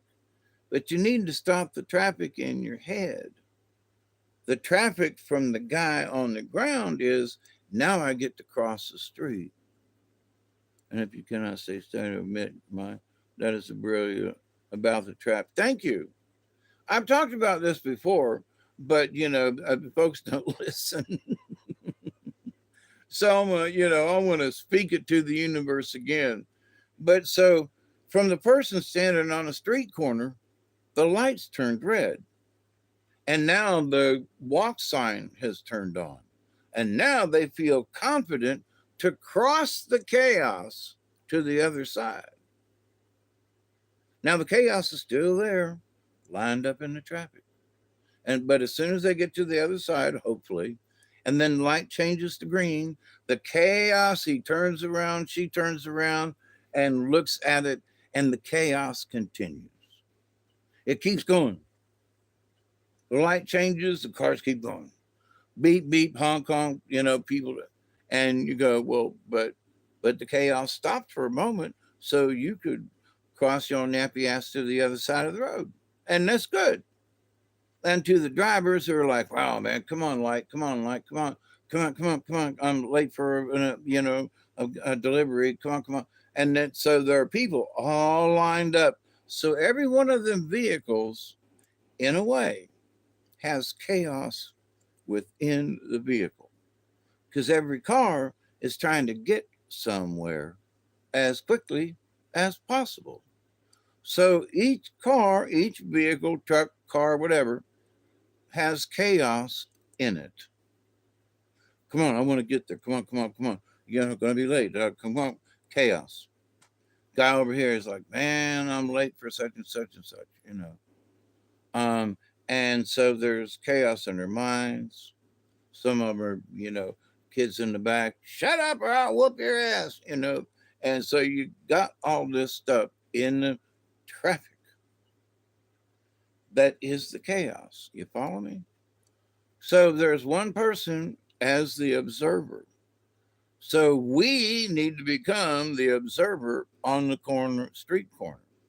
We need to stay out of the freaking traffic. You know, we don't need to be. See, so in this world of stuff in politics, right? So think of the politicians and the reporters and everybody in vehicles on the street of chaos, right? And so you say, well, there's somebody over there that's hollering out the window at somebody else. And so it gets your attention. So then you focus on that car, truck, vehicle, right? And you go, what's wrong with it? You know, and then when the light changes, you watch them go by. You kind of sort of, you track them, you know? So in life, things are the same way. So something attracts your attention and you go, what was that? So now you have the propensity by nature. Literally, it's built into us by nature to follow and track that thing that caught our attention because it might harm us or it might have great information. But what we need to do is watch it. We don't necessarily go and interact with it. So when you get pissed at something, you have interacted with the energy in the quantum field. And no matter how you want to look at them, no, I don't. I don't interact with nothing. I'm sitting here and you're interacting with quantum. you know, go ahead, deny it.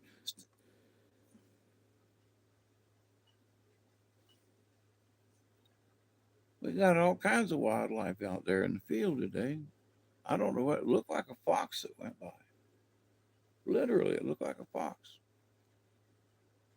It was long and gray, and I don't have gray cats. Wow. Interesting day in the universe. So we have to be careful. You know, in my old age, I can remember the days that I used to holler and scream and jump up and down. I mean, holler, scream, jump up and down, punch walls, do stupid shit, you know. And why? Why, Dave? Because I was so emotional about what I observed. So we as observers standing on a street corner. Oh my God, there goes a Mustang with the top down. That's a classic right there. Or maybe it's a Corvette, maybe it's an old, Model T car that goes, clunking by. And you're standing on a street corner observing all of these things. So whether or not you decide to step out in front of one of those vehicles and get your ass smoked, then now you're being smart. You wait till the light changes, or you wait till the traffic's really thin. 7 o'clock in the evening. The rush hour's over. There's just a few, vehicles on the street, and you can say, "Well, there's that. There, I'm gonna wait till that one goes by," and you cross first lane, and you look and say, "Well, ain't nobody coming," and the light's gone the other way, so you can walk 4 lanes of traffic without waiting for the light. Why? Because the chaos has calmed down. So what you need to do is keep an eye on it. The chaos is going to peak at times, and then it's going to swing back down, just like a sine wave. Now, I've talked about this over the years. You need to put on your invisible inner tube and know that the energy waves from the universe, from the sun, from the planet, from corporations, from politicians, is going to be affecting this sine wave. So, my dear friends, it's almost been 2 hours. I want to say cheers. I got this weird message the other day. For those of you Dante fans, it was that, do you still believe? And I was like, yeah, looking out the window. And I was like, yeah, I'm still with you, you know. And have you lost faith in the Lord? Have you lost faith in the Creator? No. Have you lost faith that there are good angels working, to free the planet and to help keep us from being enslaved anymore? And you still believe that? Yeah, I sure do. Good. What? Good. That was the answer back. Good. You still have faith? Yep. Giving up? No. I'm still got it. Yep. You give it up? Good. Okay. And it was sort of like, checking in. Yeah, believe, believe, believe. Hey, Richard, dead end. Absolutely. Brilliant metaphor. Thank y'all. I don't normally say like and share, but if somebody's going off the deep end, you know, tell them to browse through this video. And maybe something will catch in their brain because, it's all right. We got to keep an eye out. We have to. But to become emotionally involved in Biden's speech in Delaware, oh my God, it pissed me off so bad. Calm the down. Calm down. Oh, but he said in his speech and it made me so mad. Calm down. I listened to part of the speech too. And I say part because I listened to the part where it pissed me off. And then I was like, I can't listen anymore. So we all have our limits, but we need to find that being pissed off thing. We need to, hey, Steve, how are you? My phone went stupid and it erased your phone number and address. Well, that's a damn shame. I'll have to call you back then, won't I? I think you're still in my red phone. Um, but so, and I used to get livid. And I had relatives who would get livid during politics and stuff. I mean, just, you could see their ears turn red and calm down, calm down. So, people have different ways of calming down, and I don't think they understand how involved they are with their emotions during this time because it's nutso. It is nutso, and I'm kind of wondering. I made the predictions, back when I did the video about suicide by Biden, and you're kind of seeing folks. Hey, X, I'm ready. I got one here. Let's let's do one at the top of the hour, which is in like a couple of minutes. Oh, what the hell? Let's do it now, right? We ain't got no follow no damn rules. No, it's just sort of a universal. And what the hell, right? But so watching these folks, it's to me, it's like a really bad game of chess. And it's not chess. It's the game of life. I don't know. Because there's some underhanded shit going on. Where Oh, I had to reconnect. You still got me? YouTube does a 2 hour thing and then it'll show that I'm reconnecting after 2 hours. Even though you can almost see my, actually, back there is my modem. Yeah. Oh, we're too damn old for rules. I had a friend of mine say that. Um, oh God, it was so funny. I'm not mentioning any names, but a friend of mine who's I've known for 25 years, not real personal, but after 25 years, we still know each other and talk, and we have similar types of, philosophies and so forth. And, she's brought me a couple of pieces of artwork to fit here in the house. And, you know, so she was talking to a friend of mine, a mutual friend of ours. And she said, I just turned 60 or 62, so, to retire. And she said, I've followed rules all my life. And she said, now, as old as I am, I don't want to follow any damn rules anymore. And she said, I've always wanted to. I smoked some pot years ago, and then I got jobs, and they had to pee test me and all this.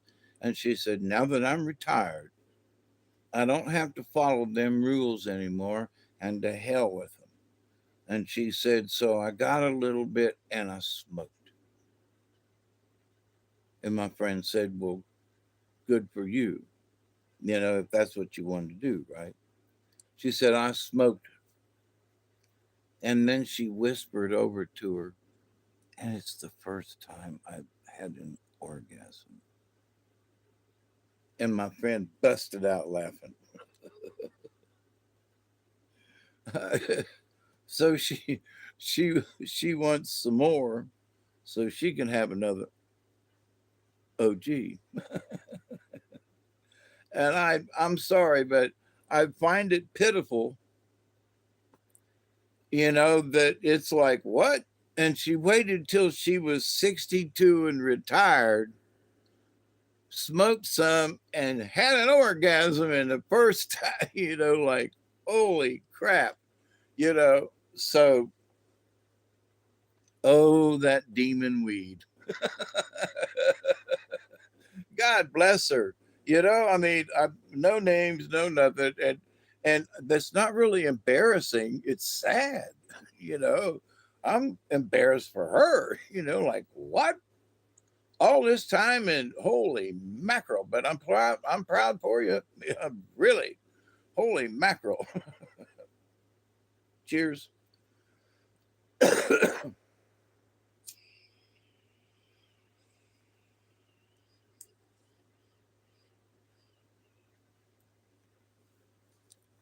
Some of folks say that they want me to stay on a Dante subject for a minute.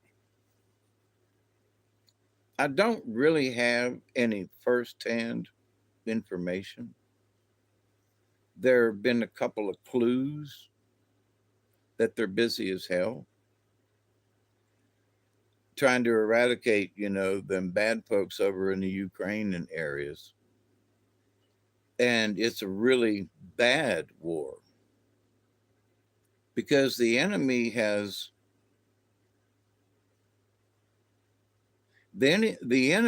cruel, heartless, and got some nasty tools. So it's not like, once they knock them out, it's like, no, these folks can come right back and they can do. And so the defeat that they're working on from a Charista's point of view ain't just a couple of troops on the ground, you know? It's troops in the air. God knows what's going on up yonder, you know? And so there have been a lot of sightings, about lots of people coming out and talking about formations and this and that. Now, my question, to stay on this UFO type thing and Dante thing for a little bit, is that for many of us, if you've looked at some of the satellite videos of the sun, that there's a lot of traffic flying around the sun.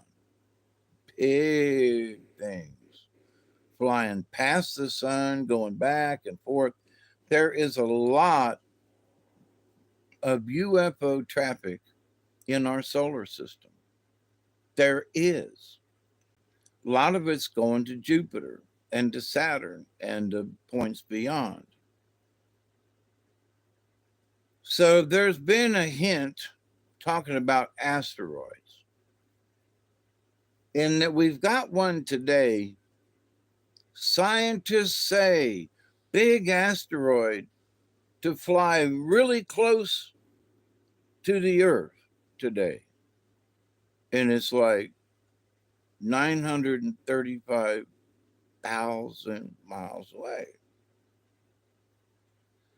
Almost a million miles away it is. It's a big rock. Gonna fly, NASA says, I just read it before it came on. Gonna fly past the Earth. And so everybody's alarmed when it's a million miles away.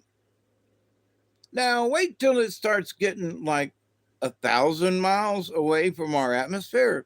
Then I'm gonna be looking for a cave.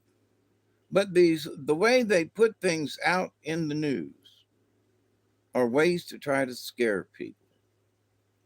Please don't fall for it. The Earth's core is reversing.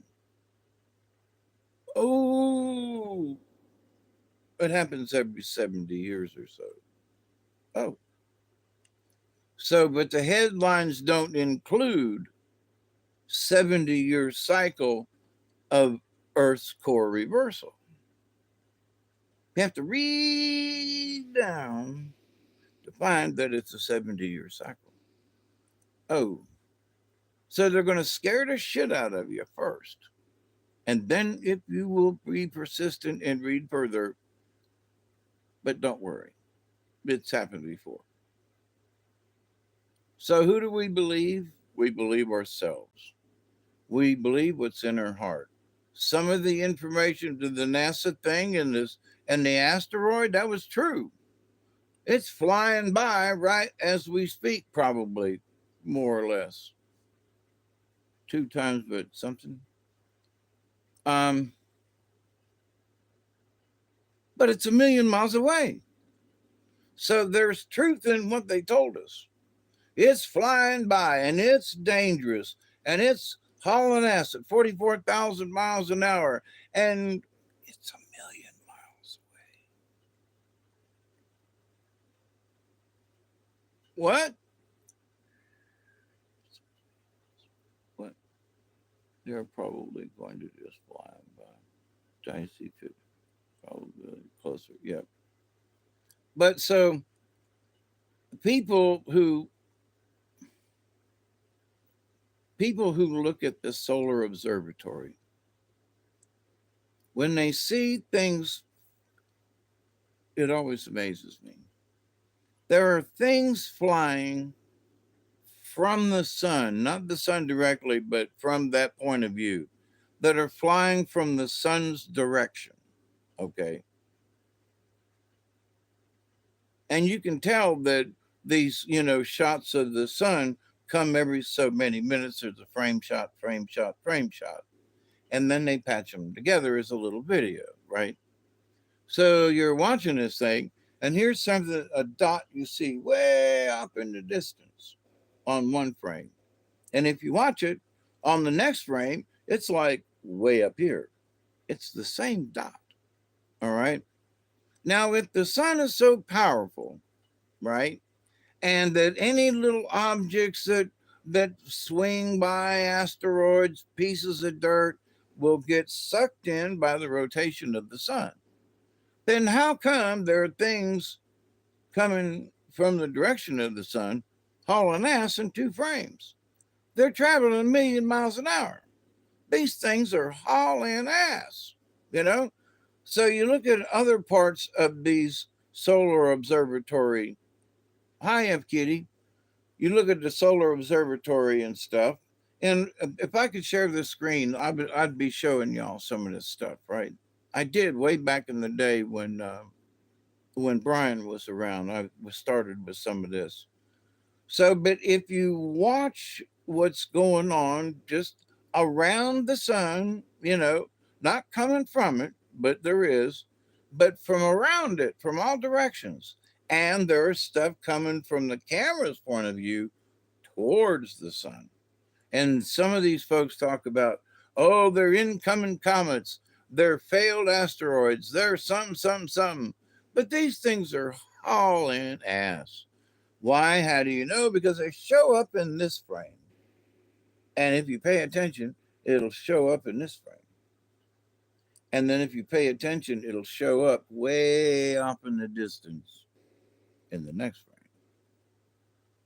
Oh, that's a comet. Oh, that's a rock. No, it ain't. It's a spaceship. I don't think they are human. They are stock humans are made from. We are designed. There are thousands of life forms. You got to wrap your hand around that. Watch the Star Wars bar scene. There are all kinds of critters that you would not expect to be flying around in the universe. You just wouldn't. So are they nasty or whatever? Or no, but I mean, if we all learn to get along in the Federation kind of thing, they're not bad. Some of them can be your ally, but they do not look like us, you know?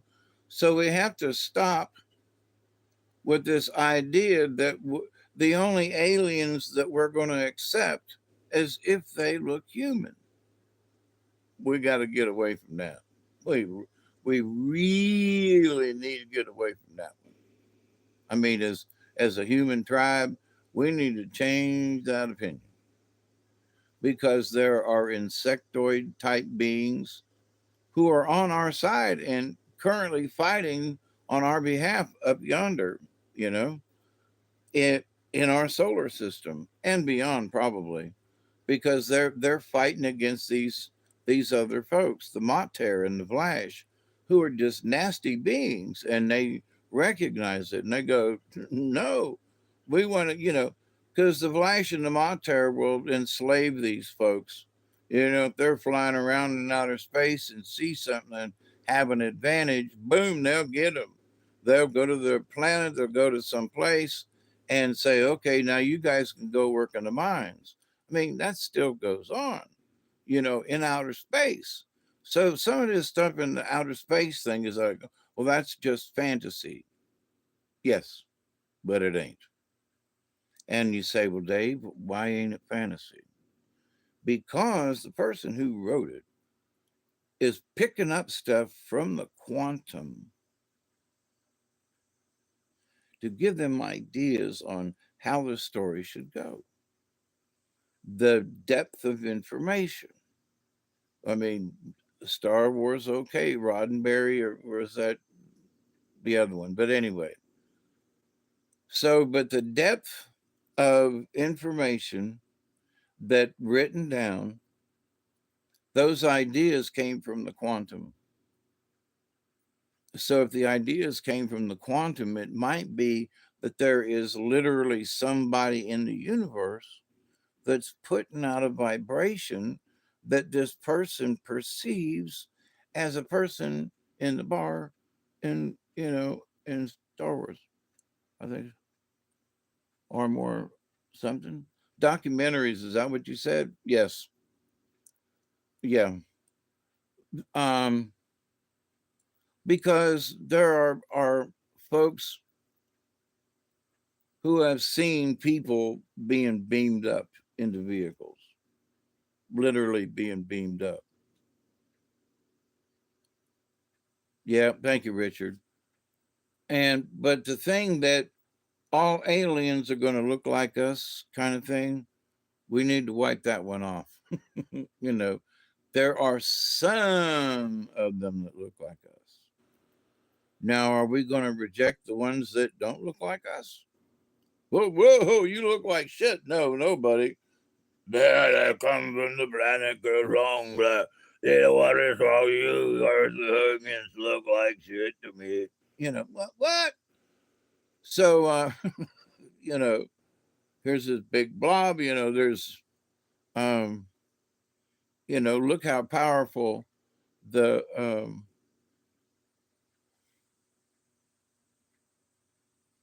Boy, I'm having a when Eisenhower was president. Something.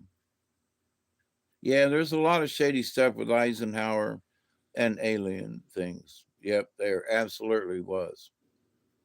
And I think he tried to keep us out of war, if you want to know the truth.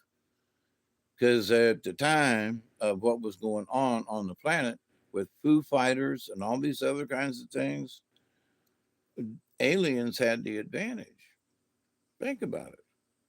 Now, America was about the only, and parts of Africa and China, we weren't blowed up. But there's this big section of the planet that was bombed to immortal hell, immortal hell. Um, so if aliens flying around watching this thing was like, look at that spot right down there, that'd be a good spot to get in and kind of sink ourselves in and help rebuild the population. And we can sneak in there and nobody's going to know we're there. Think about it, you know. And guess where the fighting with, the Dante folks is in Ukraine and Romania and places in there. Guess what? That's what was bombed out. It was a part of Russia. It was one of the Germany went right. What? So they was bombed to hell. So the bad guys just saw the opportunity and moved right in. Now they were probably already stationed in places, um, but after all the bombing and everything during the war, they weren't as prevalent because they were looking at the bad guys I'm talking about. So the bad guys found another place up in the hills in Switzerland or something, because that was, they all agreed we're not going to bomb Switzerland, you know, because Hitler liked it. Um, so, oh, we come on up on another 20. This was supposed to be 2 hours.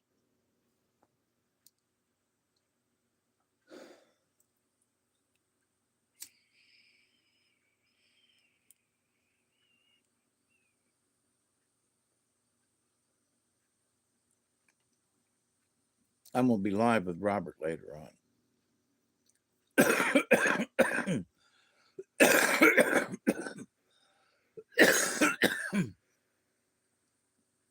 So this idea of Hitler and the folks involved, but after the war, you know, America got invaded with Project Paperclip, and all the Germans came over, and all the Nazis, and some of the SS came right over and got jobs in the United States and had new lives now.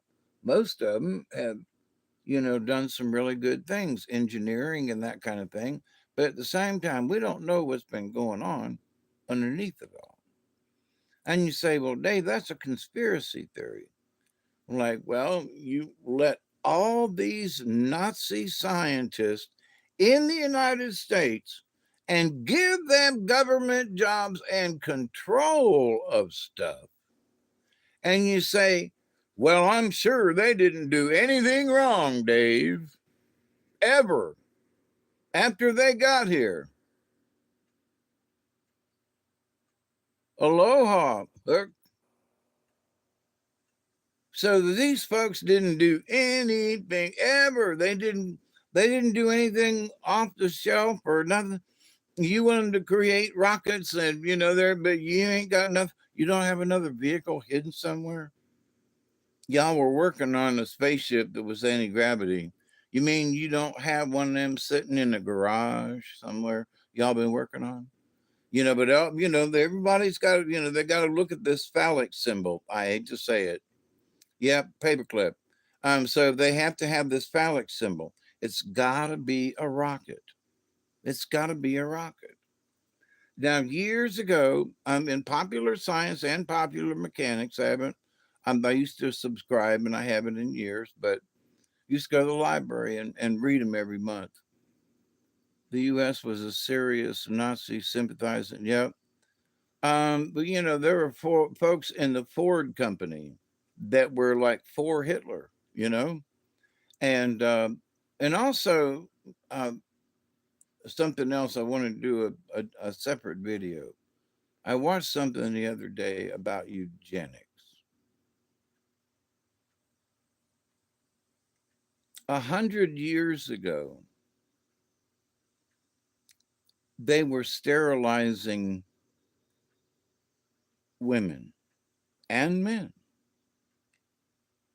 If you were accused of being feeble minded in any way, shape, or form, there were rallies trying to get the U.S. to join the war for, yeah, fix or repair daily.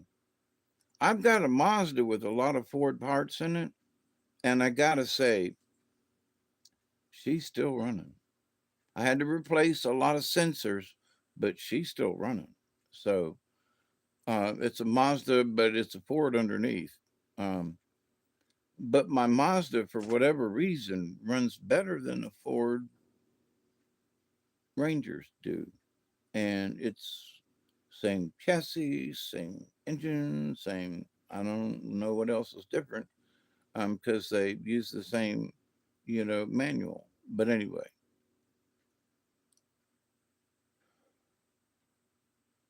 so the folks that came over here, my point to this is if you think they didn't, that all of them guys never did anything wrong after they got over here, you know? Oh, yeah, they gave us fluoride. And I've had people argue, oh, no, fluoride's good for us. Well, my teeth have rotted out a long time ago. Still got little pieces sticking up. Yeah, there ain't nothing sticking down anymore. But I have well water, just straight out of the ground well water and rainwater that I've been drinking. So it wasn't fluoride that rotted my teeth, but I don't seem to have any organ issues. Every time they do blood work on me, the blood work is so good, and they'll take 4 vials out, and there'll be 3 or 4 tests out of each vial. So there's 4 vials, so there's 4 times 4 is 16. So they're going to run 16 different tests at least on my blood. So what it comes out and all this other. So there are some of my blood tests they run. They run a thing, it's a scan to see if there's any cancer in my body. They check to see not only if my kidney is functioning by the certain levels of stuff, it's also my liver, it's also my this. So when they do a blood check now, they're doing an internal kind of thing. Of course, I'm giving them samples, but of actually what's going on, a pretty good picture. So there are folks with kidney issues and all this, and them folks lived in the city. Them folks used fluoride. Them folks used this. Them folks had to use that, you know. And I, knock on wood, I don't have those issues. So is it my environment? I'm still here. And I caused my heart issues, basically. So can't blame that on anybody else but me. So here's to my heart condition.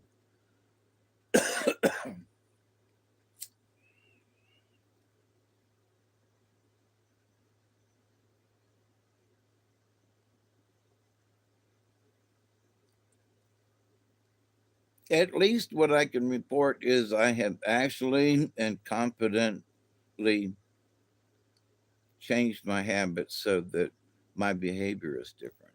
So I took one hit off of this an hour ago.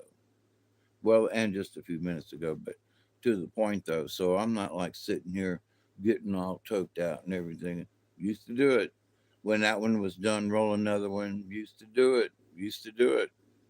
And if this bowl was, anywhere near, I'd dump it out, put some more in. Used to do it. Not anymore. So same thing with my cigarettes. I've been sticking pretty close to my 10 cigarettes a day. Now the other day but it was a really long day.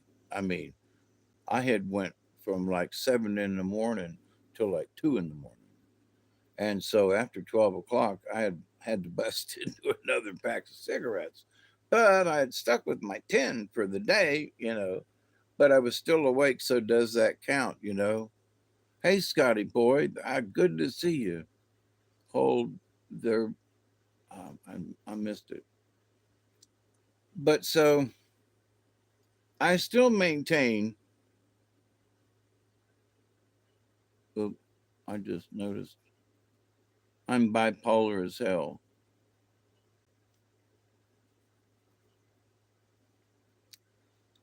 So am I, so they said. And so one of the things that I realized when they took me off the medicine, what I needed was coaching. Okay. I needed somebody to, hey, I'm back in, I'm cooking cabbage and fried cabbage and bratwurst. Oh my, you're making sandwiches or are you eating it off a plate? Mm. Slap it on a big old bun with some good old honest to God, you know, um, um, spicy mustard. Hmm. Who's calling me?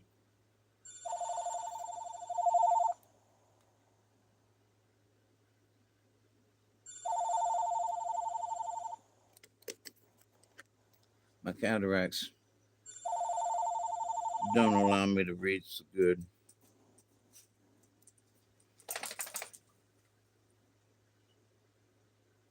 Wakefield, what?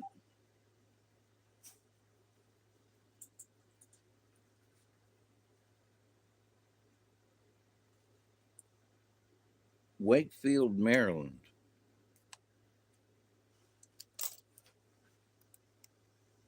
I don't think it's for me.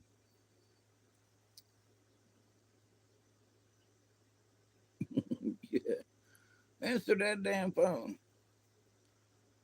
But so, with all the craziness going on, and I see people who are not necessarily chaotic being affected by the chaos because it's in the quantum. And they're like upset over their stomach, and people were like, well, somebody was going to come over and see me. Then I don't hear from them for 2 days. And I was like, well, what happened? Well, I had this, well, that. And I was like, you said you was going to be here 2 days ago.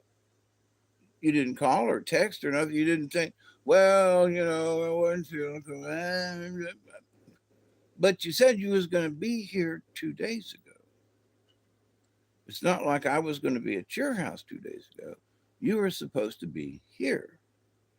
Now, knowing what I know about me and how they are, I was just like, it took them 3 days to notify me that they weren't going to be here 2 days ago for whatever reason. And it's not like you got to be embarrassed if something come up or, it's like, dink, hey, Dave, something came up. I'll call you back and we'll figure out another plan. Talk to you later. Bye. Okay. That's how long it takes. How many seconds did that take? That's how long it would have took. But 3 days. And then they call me and go, well, yeah, I know you're supposed to be here 3 days ago. Yeah, I know. Well, this, and like they don't respect your time or something. Exactly. Or my feelings. And I've known these people going on 30 years. And it's like, in this day and age, and the fact that I have a cell phone that's right here, and my house phone is right there, and I can tell when they call. It doesn't show their name, but I know their phone number, and I go, oh, I know who that is, and I answer. And if I don't get it on the so many rings, then I will call them back. I'll wait for 30 seconds and hit redial. And yeah, I didn't make it to the phone in time. What you need? How you doing? So that happens, but I'm always right there. So with two phones, cell phone is, well, I'm using the cell phone, but so here it is, and it's like, so you can reach me. You know, I don't know if it would ring during a live stream, but so, but yeah, so they don't respect your time. They surely somehow don't respect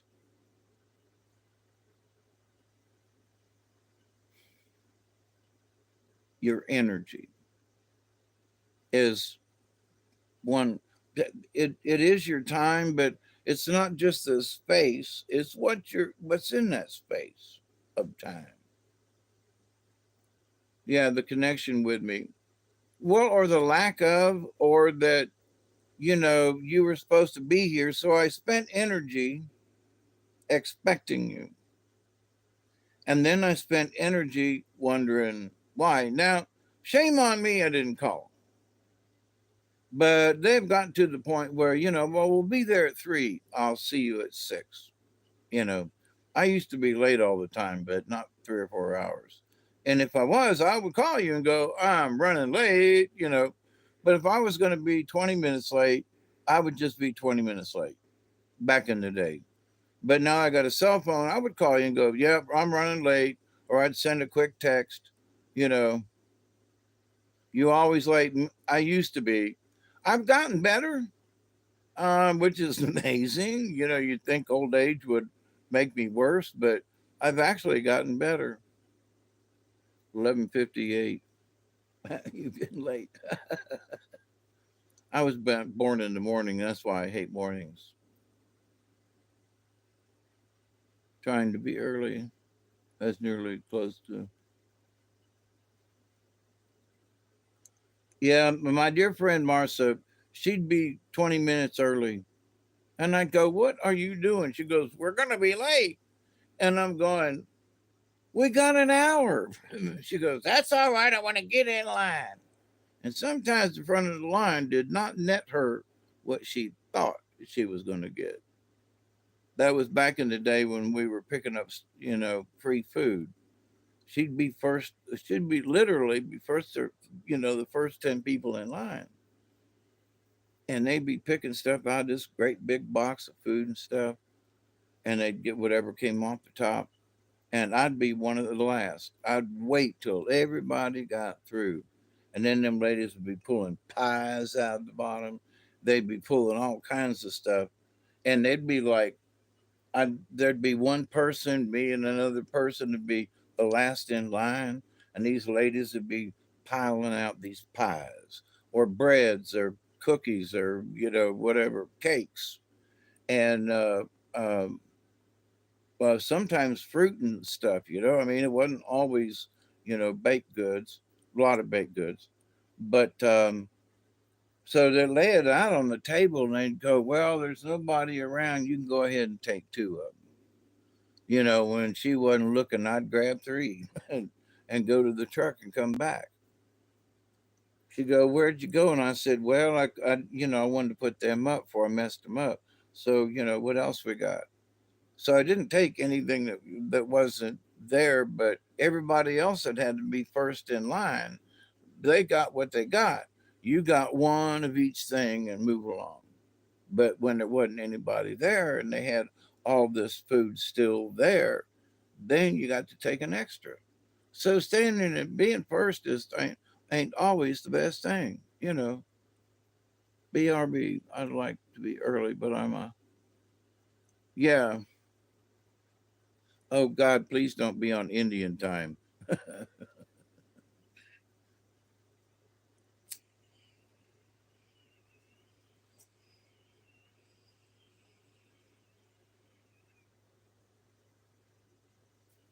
Well, my dear friends, it's getting dark. Oh, by the way, so my to wrap this up for here, 2 hours and 30 minutes. To wrap this up, to stay out of the chaos is sit down and take a deep breath. Keep your eye on what's going on. I am not saying in any way that you should ignore what's going on. You should ignore your feelings. I'm pissed off. I want to kill the guy. He should be hung. Stop that. Just go, oh my God. You know what? In the old days, they'd have hung that some bitch. you know, in the old days, they would have. So in the old days, 100 years ago, they were picking women sometimes off the street and sterilizing them. Same thing with men. If you were feeble, so if you were in a mental institution for whatever reason, and they determined you to be feeble, they went in and cut your stuff up. Same thing with men. And there was the United States signed a law about eugenics and made it legal to do that to human beings here in the United States. The United States was a leader in eugenics before Hitler started it in Germany. When I saw that special, and it's true. So Hitler designed his concentration camps and stuff in a way that the eugenics was to get rid of these strains of people. So the United States was like, well, if we sterilize them, we don't care if they wander around. But at least they can't make babies. They cannot push their genes ahead. And the United States passed laws along with many states on how to cut your junk and women, sterilizing people because someone might determine you to be feeble minded in the United States. And Hitler took our program to formulate his.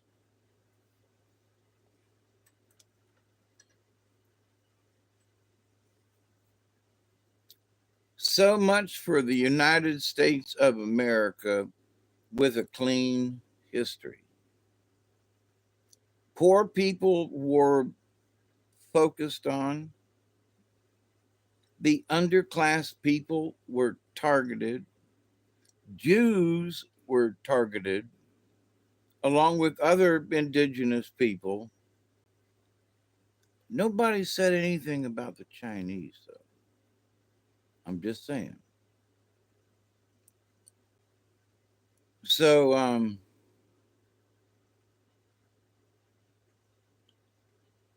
going to take more than four to sterilize. But hopefully you're not feeble minded. But there was a big case that went all the way to the Supreme Court. I was amazed, where this aristocratic woman had a daughter who was promiscuous. And because the chauffeur was maybe black, they don't say that. They just say that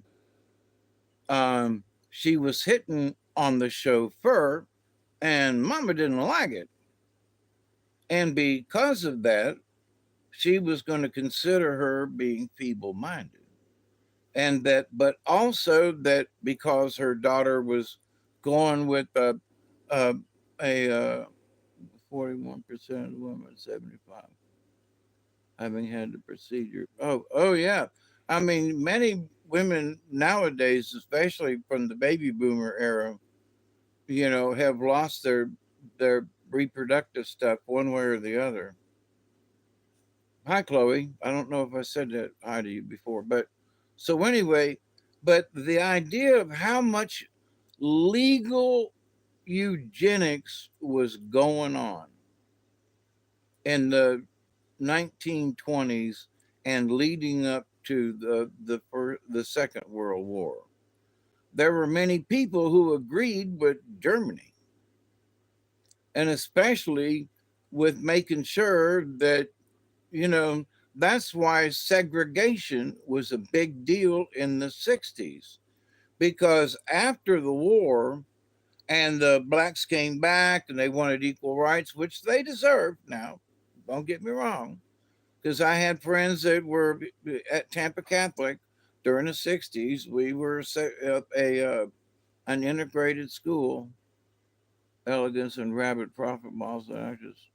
20% of the people are sterile from.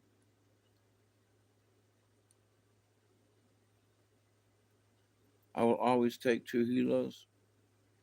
Um, so this woman, you know, said that she wanted to have her daughter sterilized because she went out with an Italian man who might have been connected with the mafia. And there was anyway, but there was she. They cited three incidents that her mother was like, I can't allow her to, you know, to take bear children. God knows who she would get pregnant with, you know. And so it went to the girl took it, you know, said "Nuh-uh," and took it to the Supreme Court. Now I can't remember what the verdict was in it, but it went to the Supreme Court.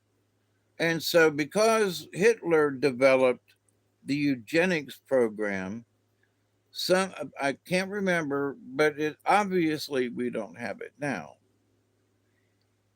That's when Margaret Sanger started her thing about um, the Planned Parenthood.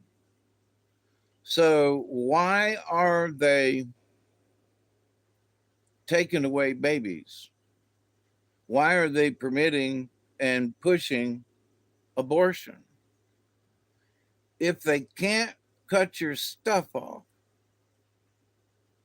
then they'll take the baby so it don't come out and become a part of society. It's an obfuscation kind of thing that keeps the races from being too weird. Now, however, because there is so much integration, as a white man, I'm scared that if I live 20 years, I will be in a racial minority, age wise, also. That there will be more Hispanics and more black and more Chinese now in the United States, to where just basic white people are going to be a minority. So I'm not stressing, oh my God, but that's a fact. We're evil, aren't we? Yeah. Oh, I'm so privileged. Look around my house. you know, I'm so privileged. I can't afford to have this section of my roof redone. And it wouldn't take that much. And if I was, younger, I'd do it my damn self. But, you know, so all these things, um, and I got to get ready because I got 2 hours with Robert tonight. So, but anyway, get over the hump, sit down, and honestly, don't take it too seriously because we might get into a situation. Because I think the last election was rigged, especially here in Georgia, and there are people in Georgia who believe it was rigged. So, it's Atlanta and Fannie Willis territory and Fulton County and a bunch of damn, hell no. I wish that wasn't in our state. But the rest of the state don't feel that way. It's just up there in Hot Atlanta. And Hot Atlanta is, 2 hours, 4 hours from here, 200 miles. But so,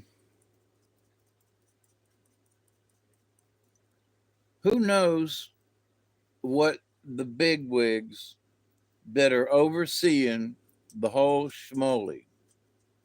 Are they going to allow Trump actually to become president again? Word has it that there's some ET influence going on that's not necessarily the good guys, but at the moment, they're trying to play the good guys and not the bad guys. So they're sort of faking it, you know. So that's why some folks don't trust Trump. But when you hear folks, like Pierce Morgan said, said when I got kicked out and was on my own for the first time, he said Trump was one of the first people to call me and ask me if there was anything he could do for me. He said, I know a lot of people in the business, and do you need any help getting a job? And Pierce Morgan was like, he didn't have to do that. And he said, he's called me several times just to talk and check on me. And so Glenn Beck was like, he did the same thing to me. So they're talking, and he's like, they just want to check on me. And, so here's Trump, President Trump, calling these folks that were in the media, but, suppose, hopefully in the fair media, that Trump reached out to after they lost their prospective bigwig jobs, called check on them and continues to call and check on them. So, how bad is this Trump dude? He's all about this. He's Hitler. He's all about, and then there are these stories from people. There was another general and another person who said, no, Donald Trump, he sent money, he sent help, he did something, something, and he didn't have to. He went out of his way and did a something, something. But people don't know this about Donald Trump. And it's like, well, more of these stories should go out because as one person said, he helped me and he didn't have to. And this person did and he didn't have to. And so it's like, so all of grumpiness, and I still don't like all of the things that Trump did or didn't do, but it was better than now. So, but as a person, there are a lot of folks, and then there are some folks say, oh, he was just a cold hearted son of a bitch. And, well, if you're talking from a business point of view, as a businessman worth millions, billions of dollars, then you got to be a hard son bitch. But if you're talking about just being a person, he don't have to be a hard son bitch. He can just be a person. So can there be two parts to this person? Absolutely. Like when I worked on a carnival, when you walked on the lot, I was a carny, I was a guardian of my ride. I took pride in what was going on. If there was a fight or something, but when the lights went down and the rides were shut down, it was just a place again. And I was just a normal guy. Still a carny, but just a normal guy. And you could walk around the lot or whatever, as long as you didn't crawl in a ride or nothing. But you could walk around, there was nobody, hey, what you doing? How you doing? Blah blah blah. But as soon as the lights go up, it changes, right? So there's two parts to people.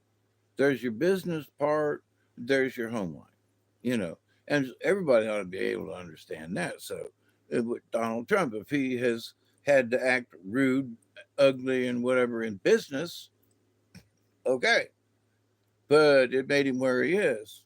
So was it good or bad or whatever? Well, you know, there are still banks that would loan to him.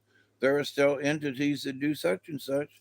He still has his own big jet airliner, and so, and there are a lot of people who still go out to his rallies and who still love him. So, is he the bad guy? Is he actually Hitler?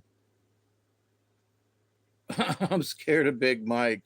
Absolutely. Absolutely. And I have wondered why they even tried to parade her out, you know? And now I think Big Mike is smarter than Kamala. Do you know that saying that Kamala keeps saying? Yep. But here's the thing we have to understand there are folks behind them folks who are actually doing the screws. And some of them, like them five billionaires, I think it was, in that interview, what's going to happen when them old puckers die? Things will change. Well, old man Harney ain't in charge anymore. Well, what are we going to do? Well, his son's going to take over, or his nephew, or somebody, or the corporation is going to take over. Old Henry, he was good, but, he's now dead and gone. And some of these folks are dying. Finally, oh my God, I'm not wishing them death, but I am. You're 92, stop already, you know, because if you're 92, you remember the eugenics and things that went on 100 years ago. You were kind of sort of involved because you grew up in them times. I grew up in the Vietnam era, couldn't help it. I grew up during the Korean War, and now we've had this war and that war and whatever. And so it's like, so I have lived through these different times myself. Not in the wars. I didn't go to Vietnam because of my leg, but I was at home when people got back. And that's shattering in and of itself. But so now what? Now what do? We make sure that we vote. Why? Because there are a lot of people who want us to vote. There are a lot of people who want to prove that we as Americans can vote. We beat Trump last time and Biden has been in. Now it's like, okay, round two, you know. So who can stand up to this? Do you think it's old Joey? There are people that you listen to that are convinced that Trump is Hitler. And it ain't true. It ain't true. He's going to throw the ladies on the View have said that Trump is going to have all of these people thrown in the gulag. They're going to be imprisoned. He's going to send all of his enemies to jail. Now, what I think he has said before, you know, I don't take revenge. I just get even. I don't need revenge because I'm going to show everybody how to just do better. So I don't need revenge. I'm just going to show it. We're going to do it. That's the revenge. See, motherfucker, see what we can do. See what these MAGA people can do. Because I'm on the terrorist list. If you believe in making America great again, I'm a terrorist now. I mean, he said it the other day. Kamala has recently said it that if, as a MAGA person, because that is my current philosophy, that I'm a terrorist. Now, say it ain't so. I am a patriot first, you know, in this realm of things. So, to all you other patriots out there, we got to vote. We have to. The people that want to be lackadaisical about it and go, Trump's going to win. He don't need my vote. I don't need to go down there. No, mofo, you need to get up and go put your ticket in. Well, it never does count, whatever. Well, but here's the thing. If we make sure that we vote this time and everybody votes, that we can show the machines that take the vote, make sure you say, I'm not a terrorist. I'm not a, so they don't. Oh, yeah. Oh, by the way, I was just saying what Biden has accused me of. I don't own a gun. I'm not a terrorist. I'm too old. Hell, I can barely get to the kitchen and back. I don't support any terrorist groups or anything like that. So, what I was talking about is what some other people would classify me as. So, thank you. Yeah, CYS. CYAS. But anyway, I need to get off of here because in about an hour or so, I need to get on with Robert. So it's been fun hanging out with y'all, and please tell your friends not necessarily to watch this video, but tell your friends that, if they're getting upset about stuff, say, hey, keep an eye on it, but don't get mad. Keep an eye on it, but don't get upset. Well, these people are going to do this, and people say that Trump's going to do that. Well, he didn't do it the last 4 years. He's not going to lock up a bunch of people unless they are trying to do something nasty. Now, there are a lot of folks out there that will consider, oh, he's going to do it. You need to tell them people he didn't do it last time. And there's too many folks who are not going to allow it this time. So you're being fed a bunch of lies, and just relax, because what's going to happen, it's going to take this thing, it's going to have to play out. You know what I mean? It's going to have to play out. Do we know how it's going to do it? No.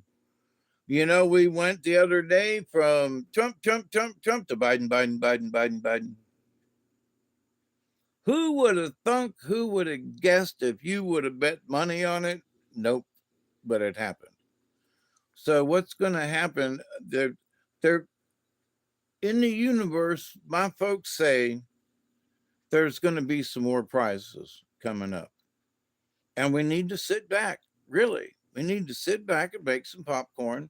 This is a true reality show without having to worry about paying your internet bill. This is free of charge. You just get to watch these dumbasses. You're welcome. I might be on after the show tonight with Robert. We'll see. Since I'm doing 3 hours now, I don't know how much energy I'll have. I'll make some coffee. I need some coffee anyway. But I love you, my dear friends. And if you've got friends and neighbors who are going off the rail, please just go and just touch them on the arm and go and give them some of your energy, and be calm yourself when you see them. If they're jumping up and down, if somebody's pissing you off, then you need to go the other direction. You need to bring that level down. So merely by your presence, you can bring someone else's energy down. And if you touch them on the arm a little bit and you go, or if you know them really well and you give them a little hug and you go, okay, calm down, it's going to be okay, But no matter who it is, at the moment, we have to let these big wigs play out their game. I see it as, for me being a puppeteer, I see it as this puppeteer this is his part of the story. Okay, so this side's Trump. This side is Biden. All right. And so Trump is talking, I've been here 4 years and they cheated me, which they did. There were a bunch of lies told about me and the Russian peeing on the bed and oh well, I'm Biden over here and and my son, well, he had a Russian whore and he was doing cocaine and I was getting money from him, but I didn't get caught. Yeah, but I didn't really do anything. I didn't pee on no Russian bed. My son did, and he got away with it. So there are these two factions, right? And the one over here and they got their controllers. It's their puppeteer over here, and they're part of the story. So then there's this puppeteer over here with the Trump thing in the background, the really big wigs, right? Who are pushing things and swaying things and making sure that certain things are in place. And so here's Biden trying to defend his speech, literally. But who would have thought that there would have been this change, complete change? And it has been for many news cycles now, and they won't stop talking about it. So wait until Chicago. Get ready, stay calm. You think you know what's going to happen now? Wait till Chicago. till they have the big jamboree. Okay? Wait till Chicago. So whatever's going on, whatever's going to make you mad, whatever's going to just turn your crank, just wait. Wait for Chicago for the convention. Holy crap. It's going to be such, it might be a massacre. Politically speaking, it might be a massacre for people. And we'll see how right I was when I did the video about, suicide by Biden. We'll see how many people, take that death plunge, you know, to stick with the old geezer, or whether they really honestly replace him. It's going to be a bloodbath. It's going to be great. If you like kickboxing and stuff, and they're going to be throwing weapons in there on this one. There's going to be blood. You think you ain't seen nothing yet? Wait for the convention for the Democrats. The Republicans are just going to have a party, you know? They're going to introduce people and they're going to be governors and they're going to be, and it's all going to be good. We all need cheering up. We all need backing, but the Democratic convention is going to be a bloodbath and might not be inside. It's going to be outside. It's going to be political. I mean, look what's going on now. And you think it's going to calm down before the convention? The convention that they might be able to oust him by the rules of the Democratic Party. How can they do this and how can they sway votes and all this? Oh, it's going to be a bloodbath. Hey, woo wee doggies, man. I mean, it's like, you know, throwing through throwing three roosters together in one hen. There's going to be a fight. you know. So anyway, yeah, three roosters and one hen. Yep, they're going to get after it. Let me tell you.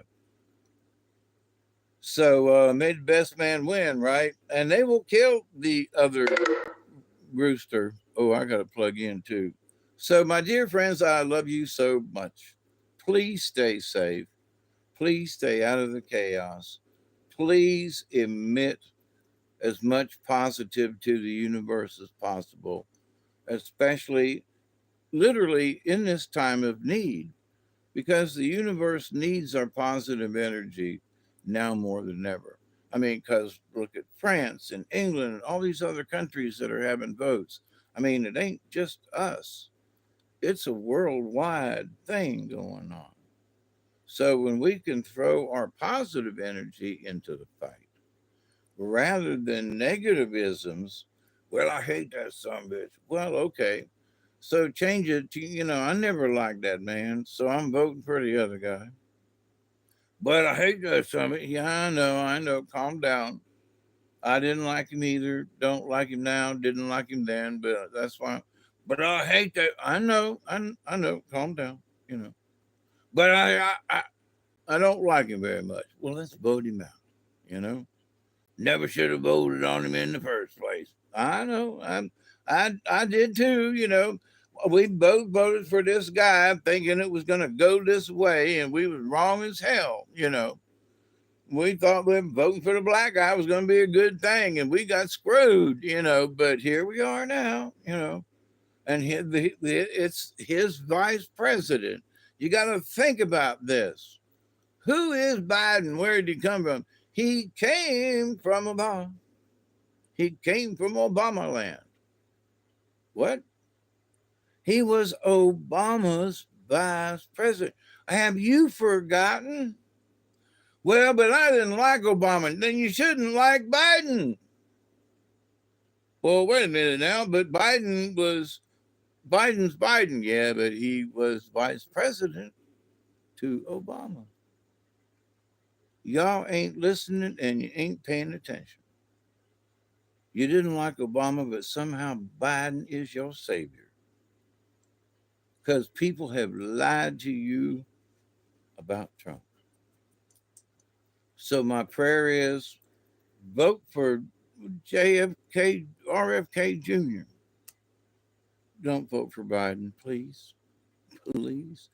If he survives. I'm saying he's going to survive unless there is complete bloodshed. Somebody's going to, might literally be pulling out guns going, no, mother, you ain't getting away with this. No, you ain't doing this to us. Uh-uh.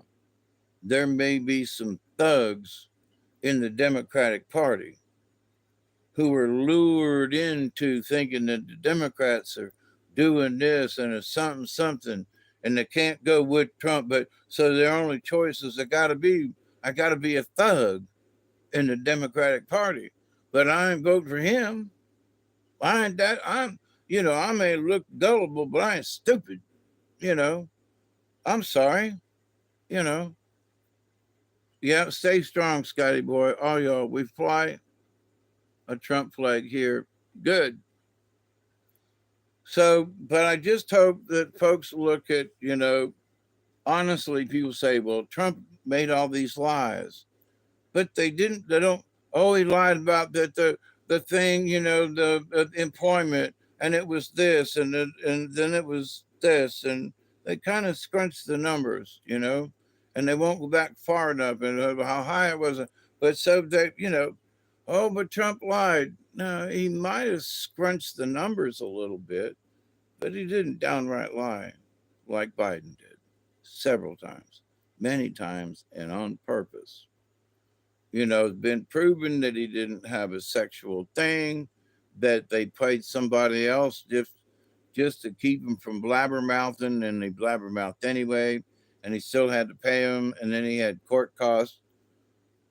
So, that didn't work out well, did it? So but all these accusations and all these things, and that women hate him, and there are many women have come out and go, sorry. Oh, and here is a line. They said, what about Trump? And mind your ears a minute. Yeah, 47 years and nothing to show for it. Yeah. Well, he has stuff. He's been on the brutal side of war and of going in. He's been on that side for sure. But they were talking. This young cat was talking to this older woman in this interview on stage with people now, and I can't remember who it was on either side. But he was like getting down on Trump, and Trump did this and he did this, and what about Trump? When he went around and grabbing grabbing people's women's pussy, and there was this pause.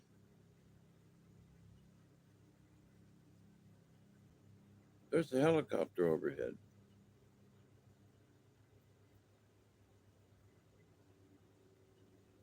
Can you hear it? It's a military one, too.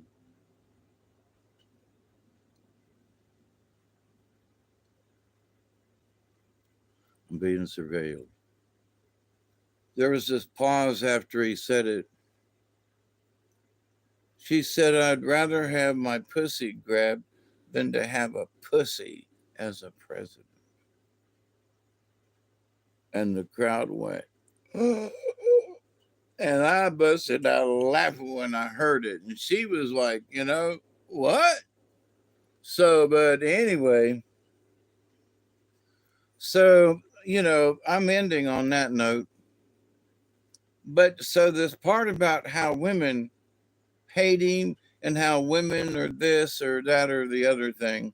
And it's like, here was this elderly woman that just put it right to that, And I don't think I actually repeated it exactly how she said it, but I'm close.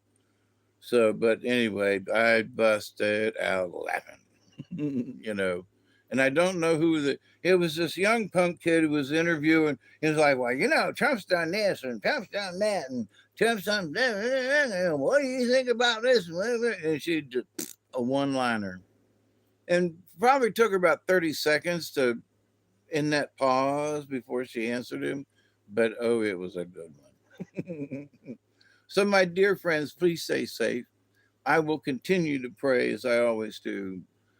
each and every day, that each and every one of you will continue to learn how to accept and receive the knowledge, the healing, the wisdom, and the many blessings in the universe, that can help bring you peace of mind sometimes. It kind of brings some meditation into your brain. But in the meantime, I will continue to pray each and every day that each and every one of you will continue to learn how to accept and receive the knowledge, the healing, the wisdom, and the many blessings from the universe. And in that law of three, which is important to me, I will continue to pray each and every day that each and every one of you will continue to learn how to accept and receive the knowledge, the healing, the wisdom, and the many blessings in the universe. And remember to believe, believe, believe, believe. And cheers, my friend. Tonight at 10 on, if you're around, I'll be with Robert V. I have no idea what the subject is, but I do have a story picked out. So, we'll talk at you later if you're around. And I got to find out. I always forget how to turn this thing off.